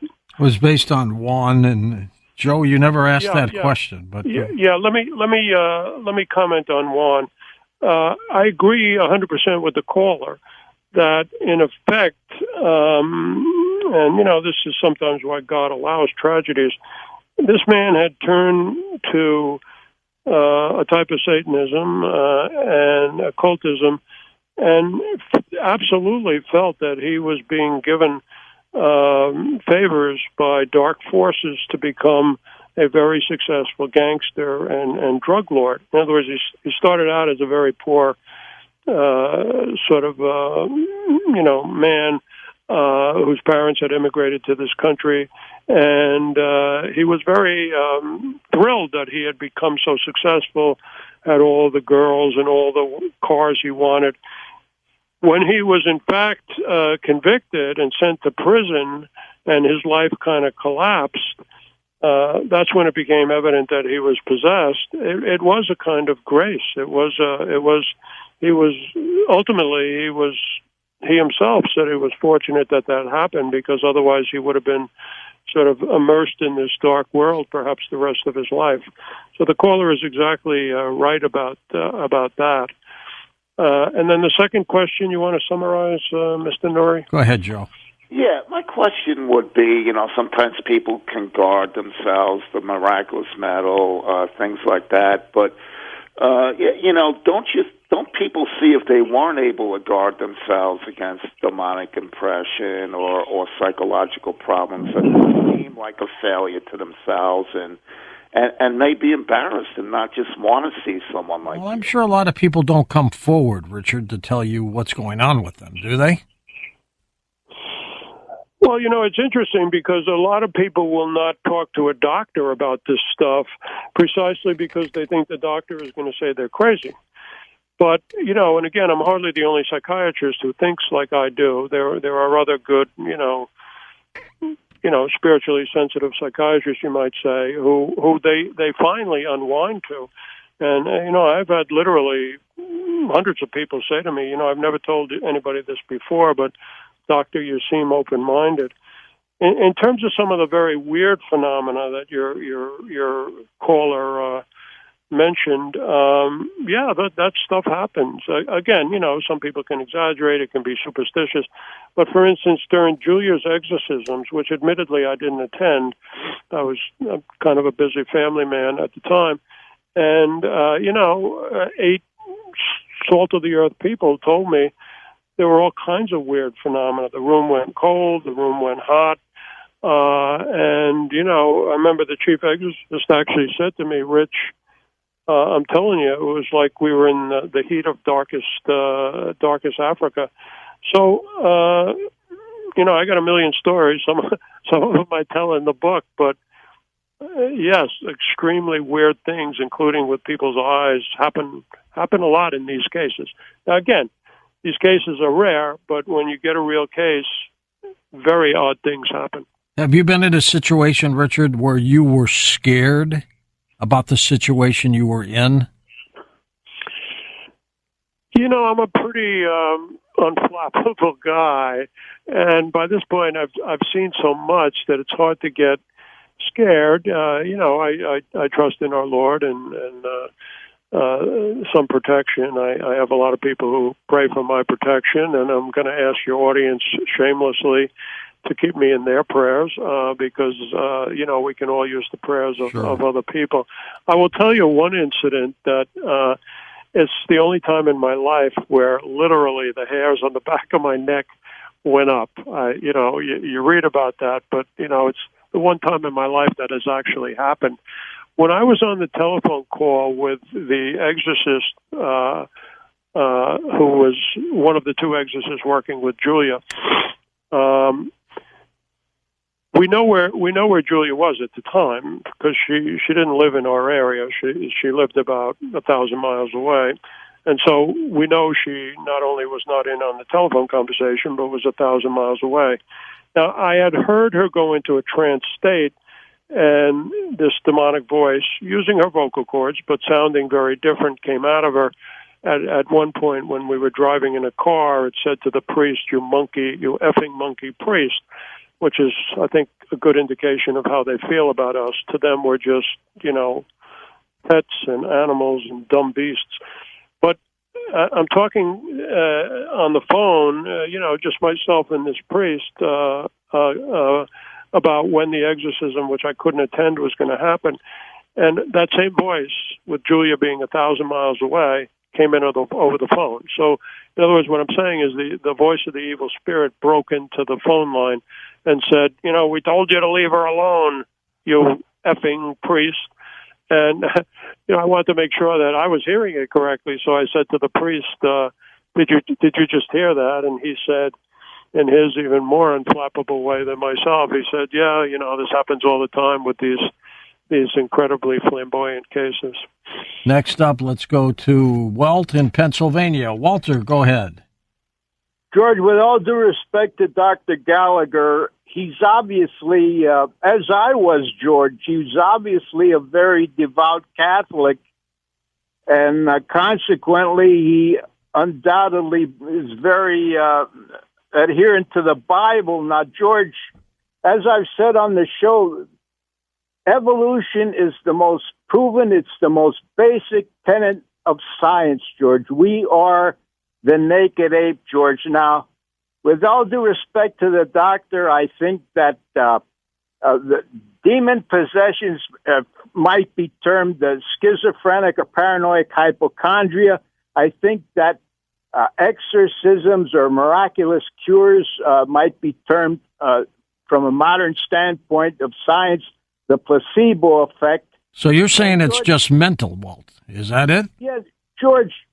As I say, we have to adhere to the physical or the reasonable explanations before we resort to the supernatural. Well, there's no question about that. Dr. Gallagher does that in his psychiatric practice, but there are some cases where you just can't. Richard, I'll let you wrap that up. I mean, really, that's the whole point of the book. I mean, I'm saying that as a man of science, there are certain things that go beyond materialism. By the way, the caller may not fully understand that I believe in evolution. I believe in the Big Bang. I believe in science. I was trained in science. Now, not everything can be explained by what we call modern science. The original word science meant knowledge. And, if you look at history and facts like George Washington crossing the Delaware, I mean, you can't prove it by experimental science, obviously, but it doesn't mean that historical knowledge can't be, sifted and evaluated, whether it's true or not. Christianity, despite what the caller seems to believe, is based on what it claims to be historical facts. When St. Paul, who persecuted the Christians, went to Corinth, he said, look, 500 people saw Jesus rise from the dead. I mean, I'm not going to really get into religion so much, but what I'm saying is that the Bible's a complicated book. It's not all completely historical, but there's a historical reality to Christianity that is either true or false, but it's based on people who claim that these miracles and demonic possessions that Jesus cured, and I think he did, are absolutely historical facts. Richard.